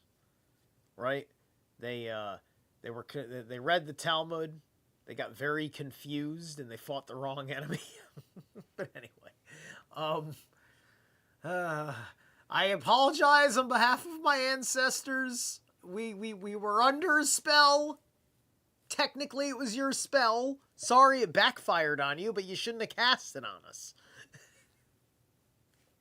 Listen, man, you want me to fucking be sympathetic to Iran at all? Dude, the Ayatollah begs us. Iran's been begging America for 45 years to be the aggressor so, so they could destroy us. We don't deserve to be threatened that long. They need to get with the program that the rest of the world was not interested in their fucking way of life, like, fucking doing its thing, you know? Look, it's just, I just don't care anymore, right? I just don't care anymore. If people don't want to talk, then, like, I can be really I can and I will be really fucking pagan on a certain, because there's a conspiracy level, but that's just, I'm not gonna fucking talk about that like it's a spectator sport practically at this point. Like, Alex Jones is just fucking calling football on the New World Order. That's all it is. He's just watching wrestling, and he's the babyface wrestling announcer who's always mad at the heel, the New World Order, right? That's Alex Jones. I could do that all fucking day. I acknowledge that. There's a different thing that needs to be done than me bitching about it online. All right? Let's talk about the human fucking race and its state, and the fact that Iran should never have been run the way Iran been ran. In fact, I would fucking nix the fucking name Iran, let it be Persia again. Let the Shah run Persia. I'm fine with it.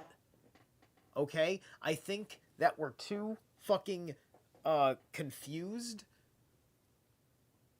by the anti-colonial nonsense. We're not really understanding what the capitalist engine is fucking doing. And so we'd rather just destroy it because we feel guilty about our benefit of it. And it feels like the only thing we can do is destroy it because we feel like we don't deserve it.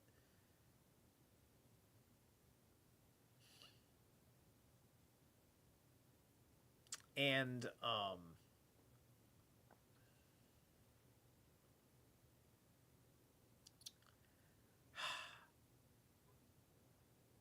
hey, I don't know who's wrong or right in that situation.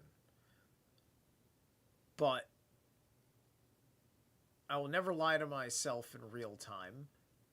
And I have to operate from what I know now. And say what I think is really going to matter. Because we got levels that everybody needs. It's not just fucking understanding how the whole fucking thing works. It's, can you be a better fucking... Can you... Where's your fucking inner superhero? Let the good things... Did you not listen to any of the good messages coming through from all of the depth of the art that we were given, unfortunately, by these people, right? As tools of the talent.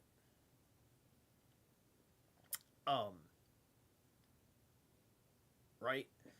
Because that's what I'm doing. Right? It's using that to bridge, right? If you don't make the bridge, you're just going to be cosplaying for the rest of your fucking life.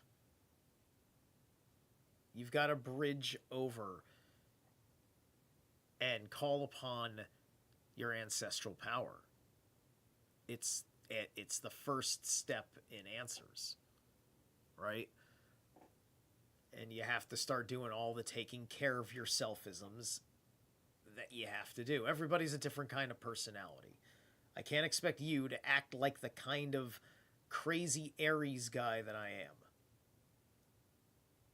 Right? Because I know plenty of Virgos who are the exact opposite energy of me. And they dig what I do. And it's just like, I'm bursting out of my chest over here. How are you so fucking chill in my fucking presence? Right? Because I kind of have, like, I can be a bit of an exciter, right? I'm a in human design, I'm a manifesting generator, right? So I'm a generator, but I'm the manifesting subset of generator, right? I have a certain, I have the sympathetic vibration that hits that inspiration mark. Anywho. Arihuda Bar Silas, in the name of Arasi, quoting Aryohanan, said, the Halakha... Oh, wait, did I actually read all of that? Where am I going with all this? Oh, my God. How's it going, Howard? Astral Ancestral, just curious about the word thrall and what it means actually. Trawl and thrall. Right, right. There were those are going to have a relationship. I think you're right. Because you're also thinking about troll with an O. Troll, right?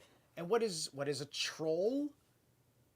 It's a magical creature, right? That's its most archaic meaning was a magical creature.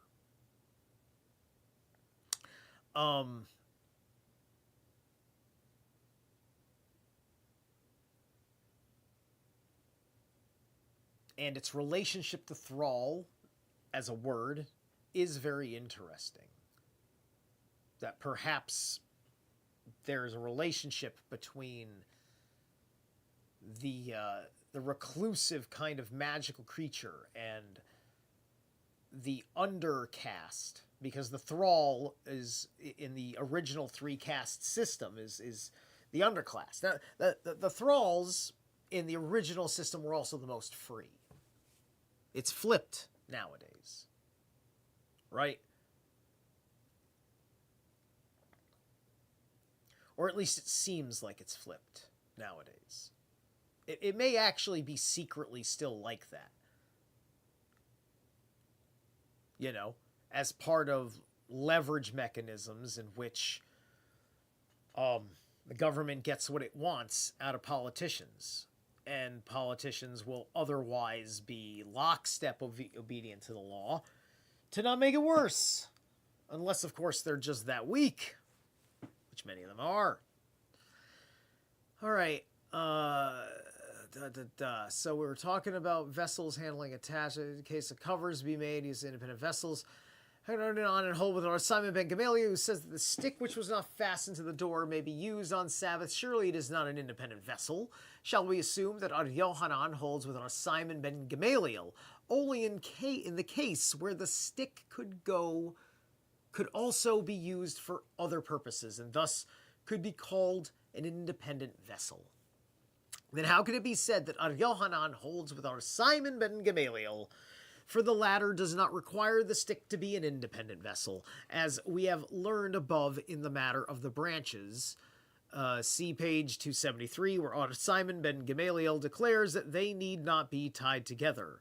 Ar Yohanan is in accordance with him only in the matter of the stick being prepared for its particular purpose without being fastened to the door, but disagrees with him as regards an independent vessel.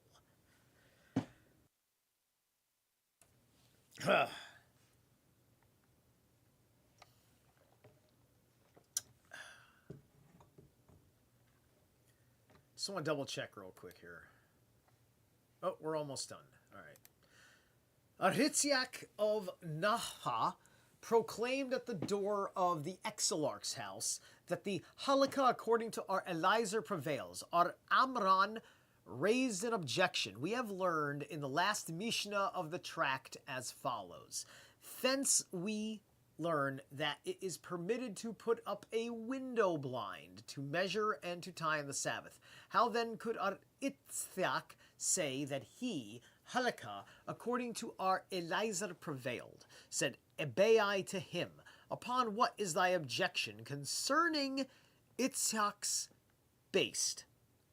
The Mishnah just mentioned gives the opinion of the sages only, who are at variance with Ar Elazar in our Mishnah. And thou might say that because no contention is mentioned, the halakha according to the sages prevails. Then thou knowst of another Mishnah in Erubin concerning the hinge of a cupboard door. No name is mentioned, and still the Mishnah appears to be in accordance with the opinion of Ar Elazar only. Thus Ar Itzhak can accept Ar Elazar's opinion, saith the Gemara. So that's very interesting. He's bringing up an argument. This is the first time in the whole read that someone has brought up an argument in which it's written, but the name is not in it. Now, why would it must matter that it was an Erubin Mishnah for him to bring it up, I would assume.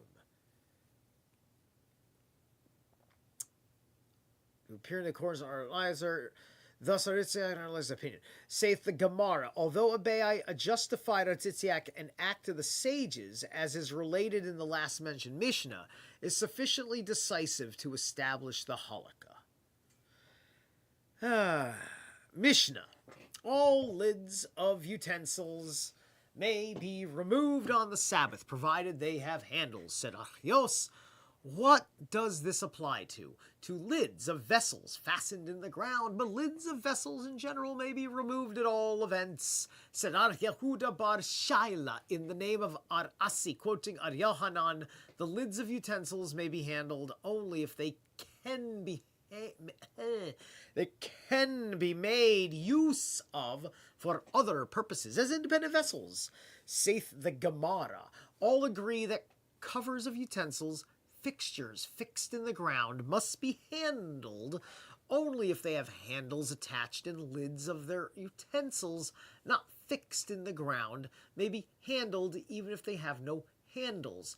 But the point of the divergent opinions is as regards the covers of ovens, and the one side contending that ovens must be regarded as fixtures in the ground, and the other side contending that they are ordinary utensils.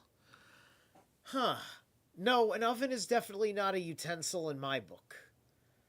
But anyway, here's the footnotes for the chapter. And it is 6:30. When did we start? 4:30? It's been about 2 hours. Do I want to go any further? Like I said, this is about 10 chapters here.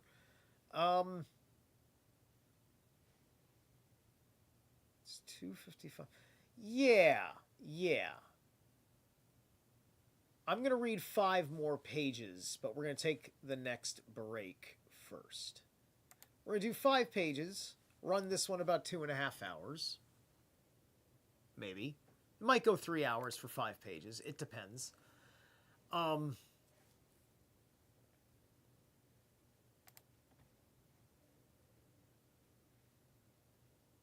This is the atavistic tide.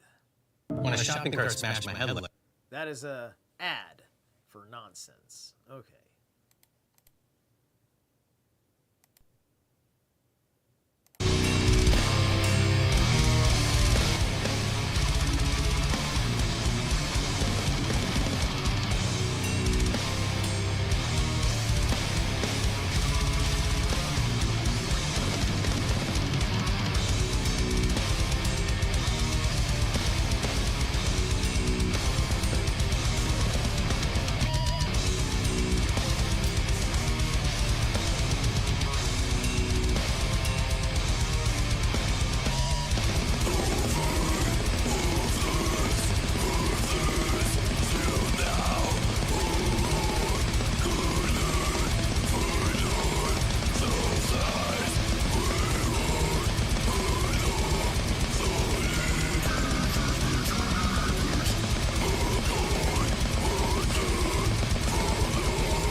All right.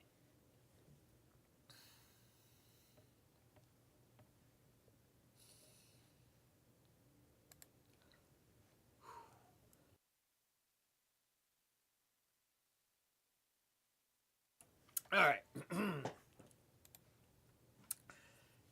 Chapter 18. I know I'm slowing. I'm showing how slow I am with Roman numerals. Regulations regarding the clearing off of required space. The assistance to be given cattle when giving birth to their young, and to women about to be confined. It didn't say on the Sabbath. This might be general rules. This may not be Sabbath rules. We'll see how much the Sabbath itself is mentioned, because typically everything is... I mean, all of that sounds like there would need to be Sabbath rules for it. They just may not be saying it, but because it's a pretty long one, but...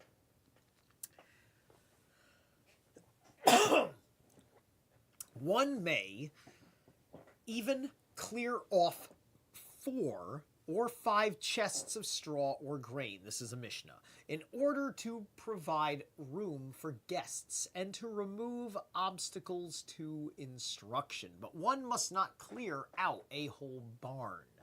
Further, one may clear off heave offerings, grain of which it is not certain that the tithes have been set apart. First tithes of which the heave offering has been taken off. Second tithes and consecrated things which have been redeemed, and dried bread beans which serve the poor. Others say the goats for food. But one must not clear off mixed grain, of which tithes have not yet been separated, nor first tithes, of which the heave offerings had not yet been taken off, nor second tithes, nor consecrated things which had not been yet redeemed, nor arum, wake robin, nor mustard. Our Simon ben Gamaliel permits arum, or wake robin, to be cleared off because it serves the house raven for food. There's a house raven? So arum for the wake robin, or wake robin, is to be cleared off because it serves the house, or it serves the raven for food. The house raven, right? The Jews get to have house ravens. I want a house raven, and besides, you can't have ravens. They belong to Odin. All right. And the Morrigan, and a couple other fucking cool crow gods and raven gods across the fucking world. And the Tengu, well, they say that you guys are the Tengu. I think sometimes you guys are the Tengu. Maybe too often. But I think it has something to do with just raven folk people. But anywho.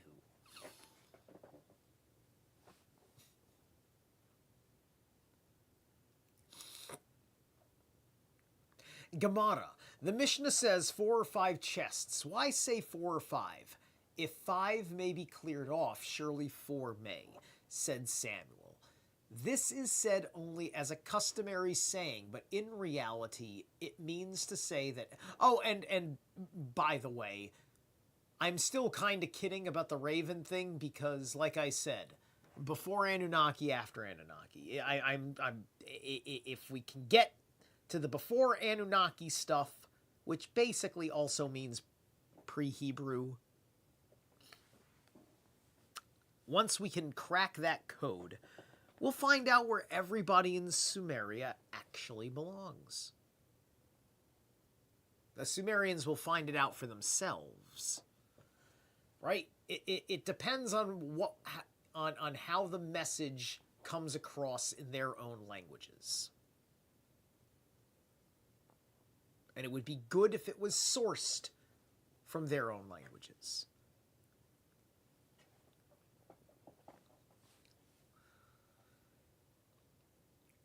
The Mishnah says 4 or 5 chests. Why say 4 or 5? If 5 may be cleared off, surely 4 may, said Samuel.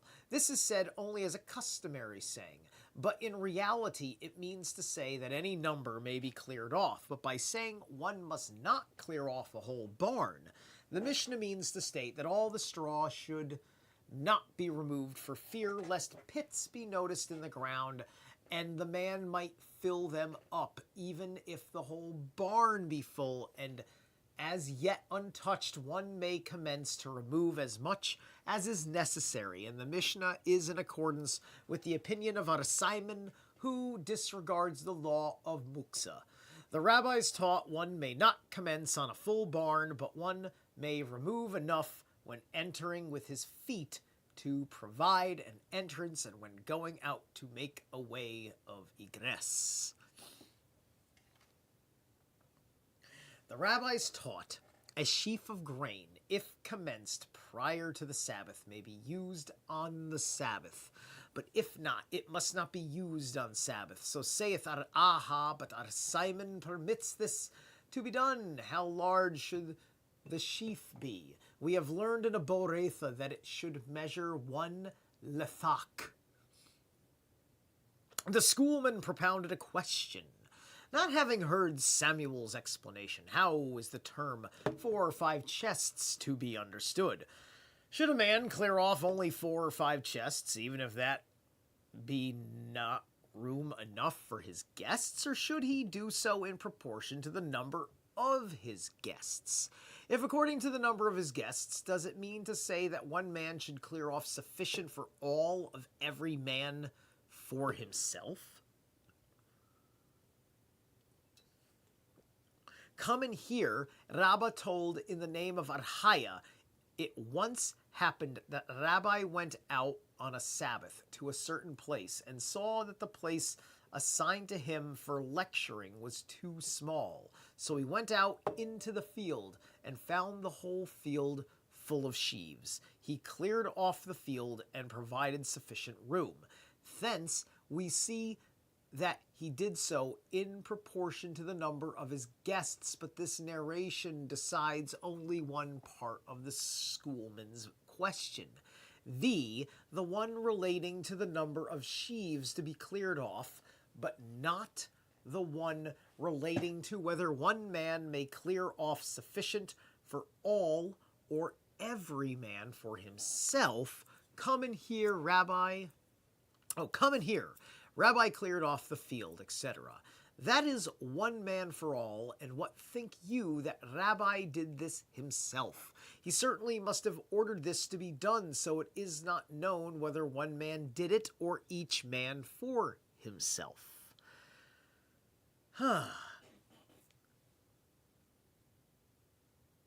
That's very interesting because it's using this particular scenario to kind of get into a person's intentions of selfishness. Which, yeah, I mean, yeah, you're like, whether Talmud exists or not, I mean, like, I think that would be kind of, anybody would kind of practically identify that. For guests, etc., Ar Yohanan said, the reward for hospitality is equal to that for visiting the house of learning. For the Mishnah saith, for guests and for obstacles to instruction, thus putting the two causes on a par, said Ardimi.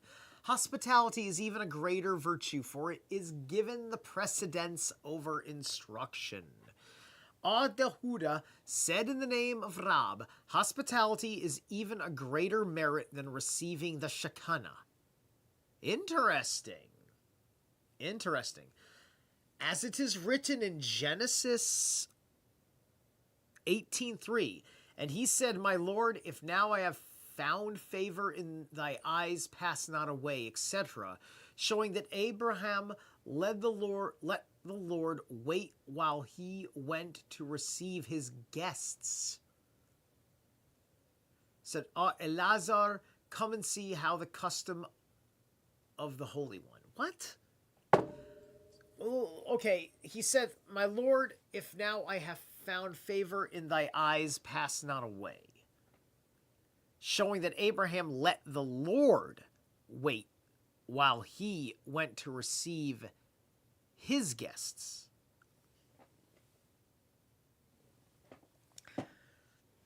That sounds weird.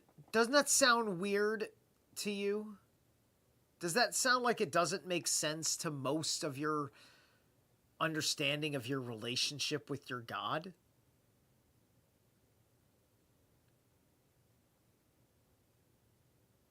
The idea that Abraham let the Lord wait. Like, and pointing that out in the positive, because, like, you're not letting your God do anything. He is God. He is a God. I don't have sway over Odin. Now, the way I move in the world influences what Odin is going to do, whether I like it or not. And the gods will react to you when you do something, when you really do something, right? You don't, like,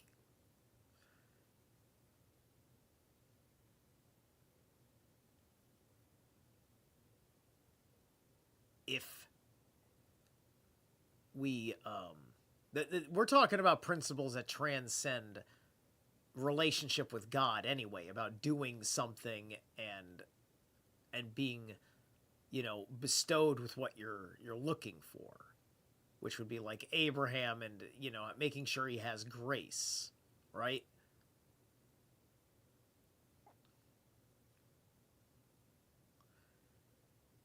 It should truly say, the Lord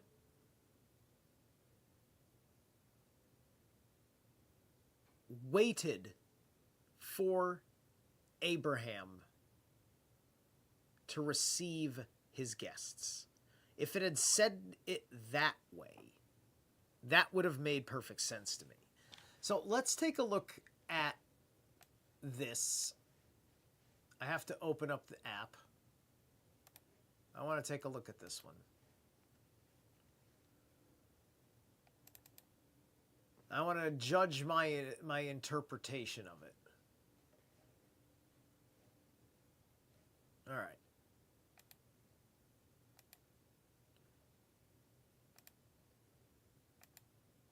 Bear with me a second.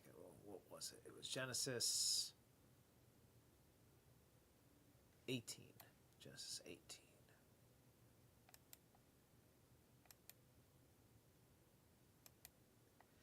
Said, my Lord, if now I've found grace in your eyes, please do not pass by your servant. Okay, all right. So here's the verse. Let me pop it up for you. There we go. All right. He said, my Lord, if now I have found grace in your eyes, please do not pass by your servant.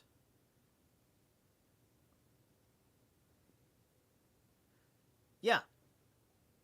And that's exactly what I just said. That's allowance. That is God allowing, right? Abraham is confirming with his God that he has grace to do a duty that you can only do on the Sabbath if you have grace.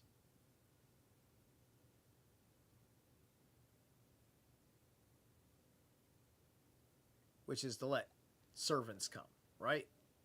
Servant of you, abdake or whatever. What is this? The ibed, the Ebed, a servant.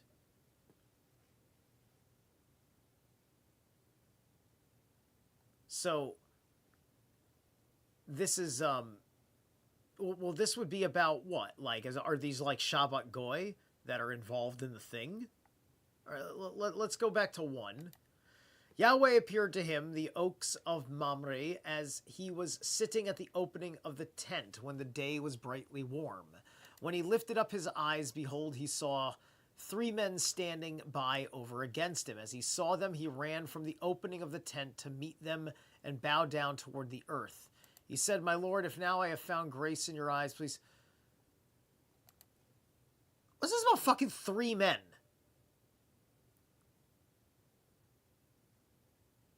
Now, Catholic Trinitarians, they probably cite this all the time. If they don't, they probably should in their game, because I undercut these games.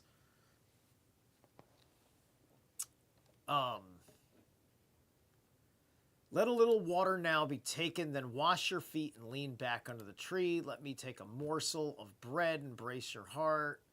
Abraham hastened towards the tent to Sarah and said, "Take quickly 3 seah, measure of meal flour, knead, and make ember cakes." All right, next Abraham ran out to the herd.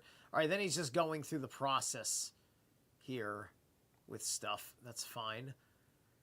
Let me get a little bit of context from the prior.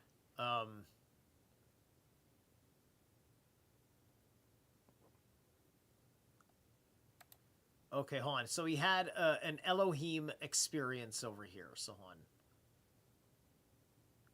This is when I think... Okay, I think this is when Isaac and Ishmael are born.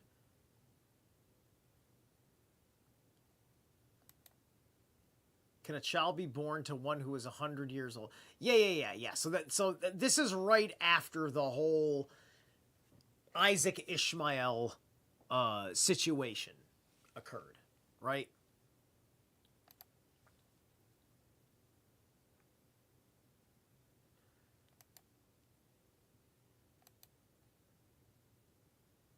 So they don't use Yahweh in this chapter. They use Elohim. They don't call him Yahweh over here. It's the same, it's just a different chapter in the same collection of scrolls of Genesis, right?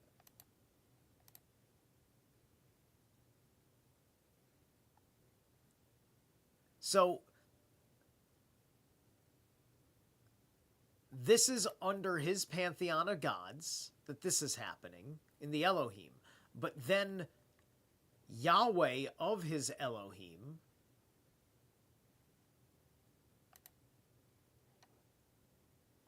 came to him. See how that works? Very simple. Very simple. There's probably a truism in this thing I am looking for, which is this pre-Anunnaki, pre-Hebrew history of the Sumerian region.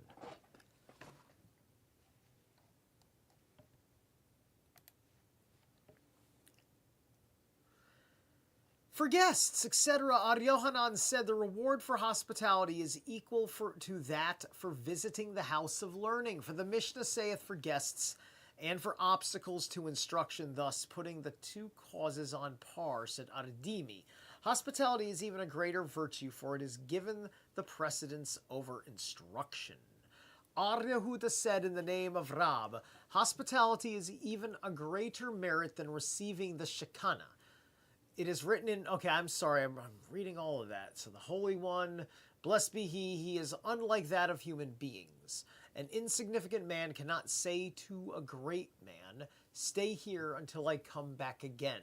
Whereas to the Holy One, blessed be he, Abraham said, as mentioned above.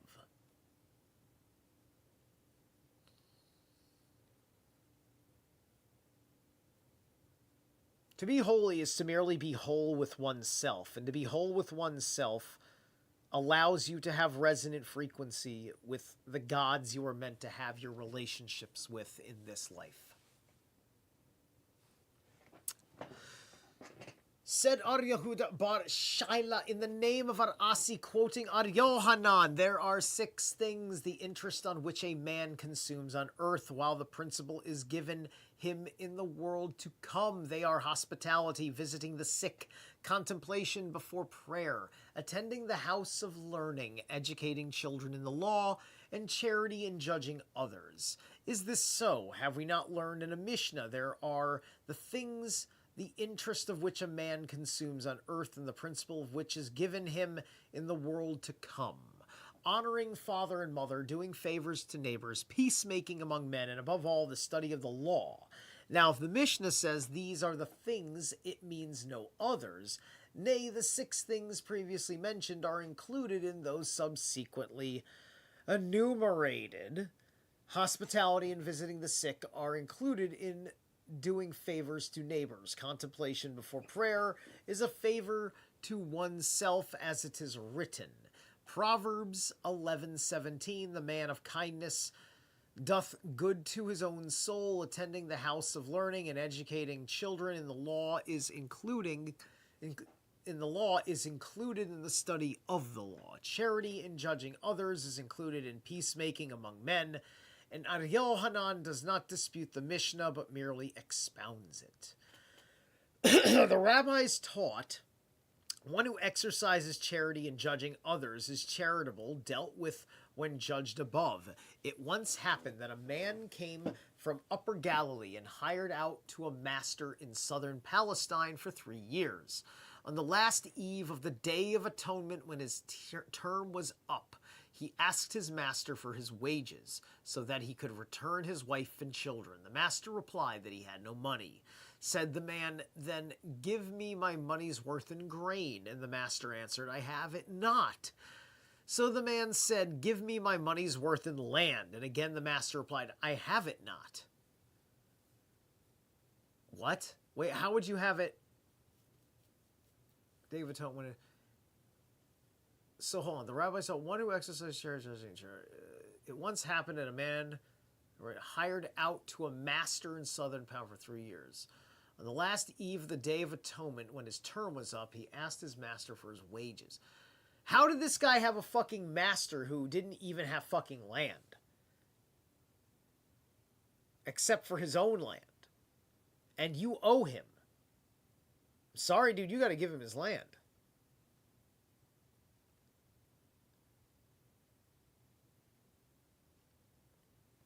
Then give me my money worth in cattle, and I have it not. Of course he doesn't have cattle, he doesn't even have land. I will take my money's worth in bolsters or bedcloths, pleaded the man, but the answer was still the same. The poor man shouldered his bundle and sorrowfully went away. After the holiday, the master took the hired man's wages, and besides 3 asses, one laden with victuals, the second with beverages, and the third with spices, and went to his hired man's house in Galilee. After having partaken of a meal together, the master paid him his wages and asked him, when I told thee that I had not the money to pay thee thy wages, what didst thou suspect me of? The man answered, I thought that perhaps thou hadst come across a bargain and hadst paid out all thy ready money.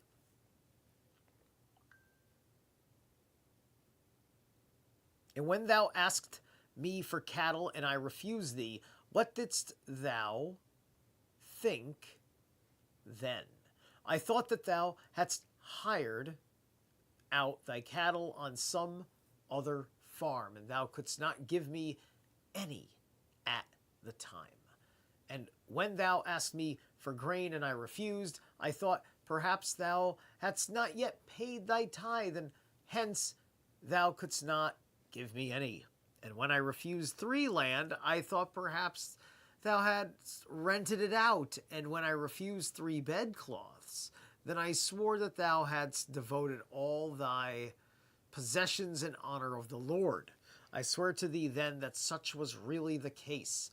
I had made a vow to give away all my possessions for charitable purposes, because my son Rodkinson did not want to study the law. Afterwards, when I came to my comrades in the south, They release me from my vow, and as though thou didst judge me in kindness, so may God judge thee in kindness.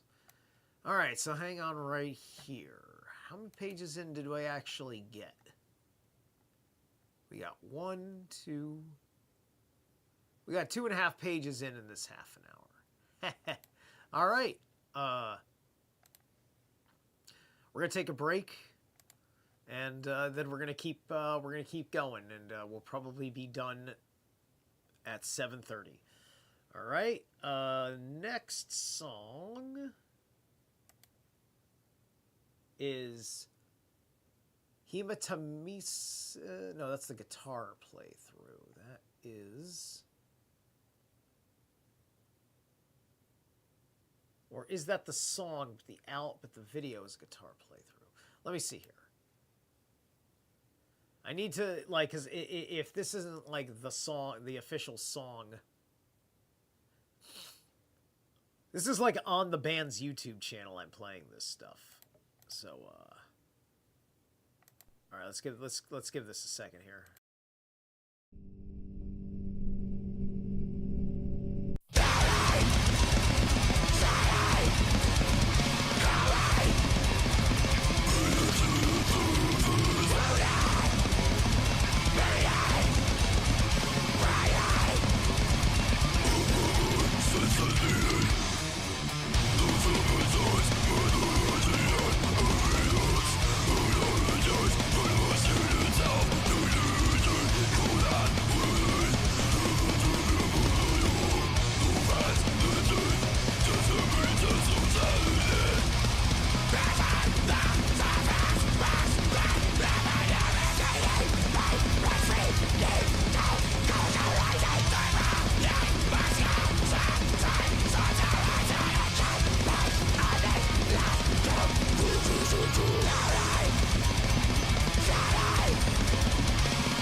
Hey, all right. That was cool. That had the two guitarists in the video I was watching, and they got a lefty. They got a lefty in their band. And I think they were playing with 7 strings. I wasn't sure, though, because I was looking at a few different things during the break. All right. Welcome back, everybody. if you're lurking around, say hi in the chat at least once. Be a tiny bit friendly. The rabbis taught a pious man once ransomed a Jewish maiden from captivity. When they came to a lodging place at night, he laid her down at his feet. On the morrow he bathed and then went out to teach his disciples. During the lesson, he asked his disciples, "When I laid the damsel down at my feet last night, what did you suspect me of?" And they answered, "Perhaps there may be one among us who has not yet been tried, and thou couldst not trust him, so thou laidst her near thee. And when I went in the morning and bathed, what did you suspect? Perhaps on account of the hardship on the way, thy seed of copulation ran out from thee, and thou wert compelled to bathe. By the Lord, said the master, so it was, and as ye have judged me in kindness, so may the Lord judge you in kindness.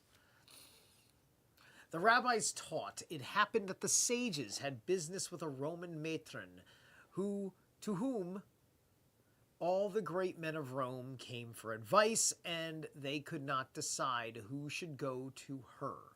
Finally, Yehashua volunteered to go, and so he and his disciples went to her. 4 ells from the door of her house, Yehashua removed his phylacteries and went in, locking the door behind him. When he came back, he bathed and then went back and taught his disciples. During the lesson, he asked, "When I removed my phylacteries, what did you suspect?" And they answered, "The phylacteries are holy, and thou didst not wish to bring them into a profane place. And when I locked the door behind me, what did ye suspect? We thought perhaps thou hadst a secret political affair to transact, and did not wish us to enter. And when I came out and bathed, what did you suspect?"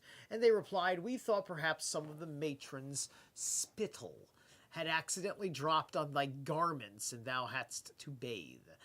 By the Lord, said Yehashua, so it happened, and as ye judged me in kindness, so may the Lord also judge you in kindness. Okay,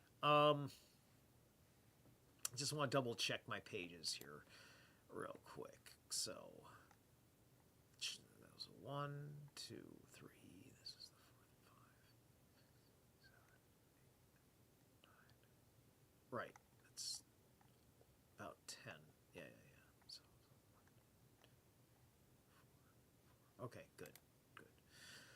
Further, one may clear off heave offerings, etc.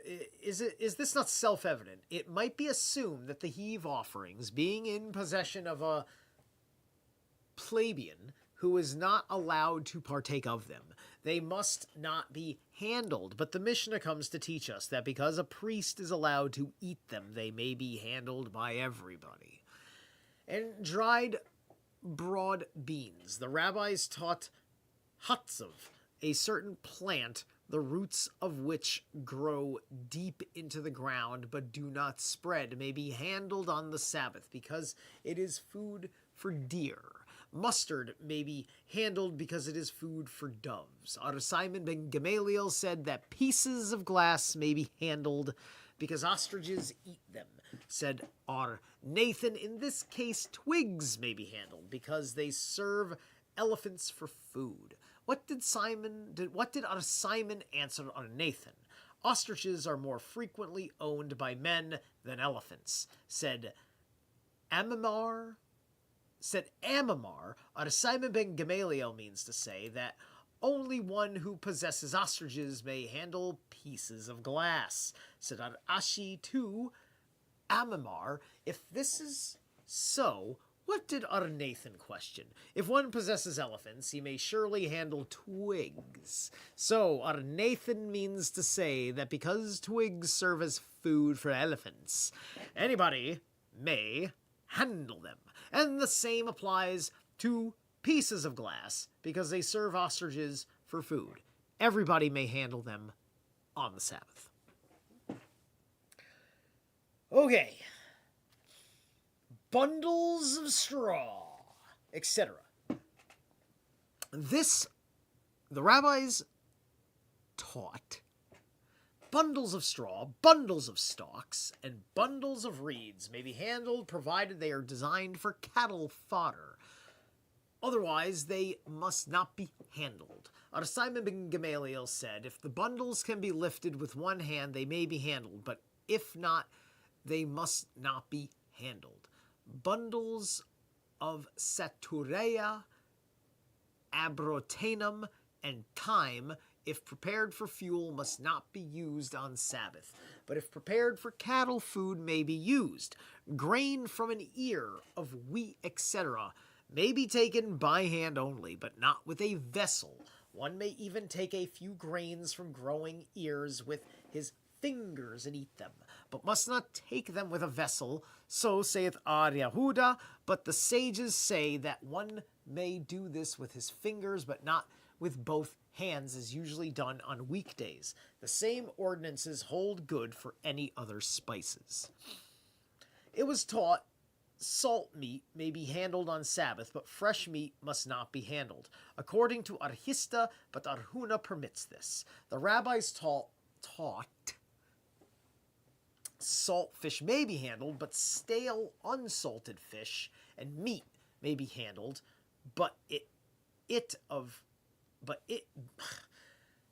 be it fresh or salt.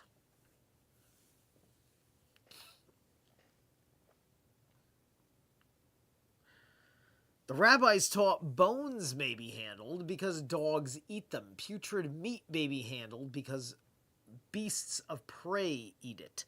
Uncovered water may be handled because cats drink it.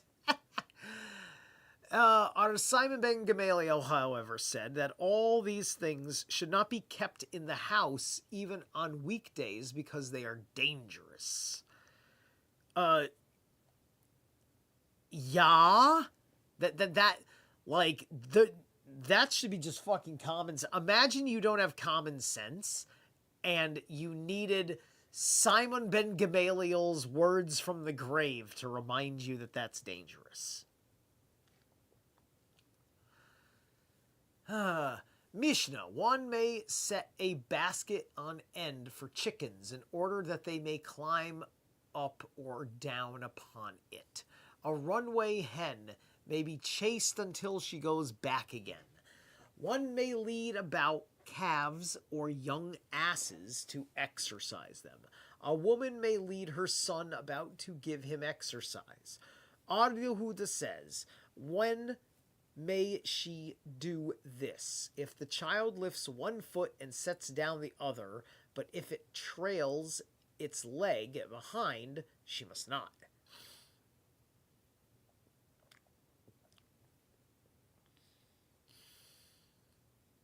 Gemara said Ar Yehuda in the name of Rab, if a cow fall into a lake, it is allowed to throw into the lake bolsters, bundles, vessels, etc., in order to give the cow a football and enable her to get out. An objection was made. We have learned in a Boretha, if a cow fall into a lake, food may be brought to her in order that she may not starve to death. So it refers only to food, but nothing is said in reference to bolsters, etc. This presents no difficulty. Where food can be brought, it may be done, but when the cow cannot be reached, bolsters, etc., may be brought. But a vessel that is prepared for others' purposes is thereby destroyed. That is simply a rabbinical ordinance, but pity for creatures is a Mosaic law and has precedence. Okay, I appreciate... See, there's something incredibly, that's good. That's, that ought to be extended to Gentiles because you're not a special people.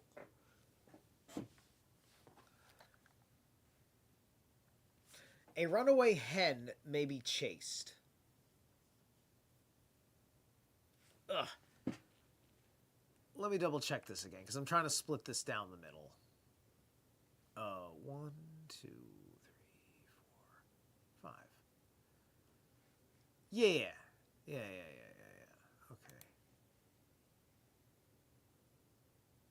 All right, we're going to read this line, and then we're going to cut it right here and save the rest for another show. A runaway hen may be chased, etc.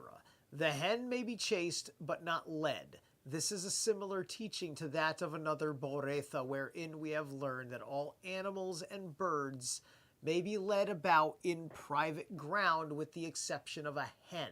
Why not a hen, said Abayai? Because a hen, when led, will not walk, but will jump and fly, and the man leading her will be forced to carry her. That's funny. Okay. All right. That's good. I'm going to call it. Enjoy the rest of my evening. You guys enjoy the rest of your evening. I don't know what I'm going to do tomorrow, but I am going to try and go out for a yoga class tomorrow. I'm overdue for a yoga class. I catch you guys later.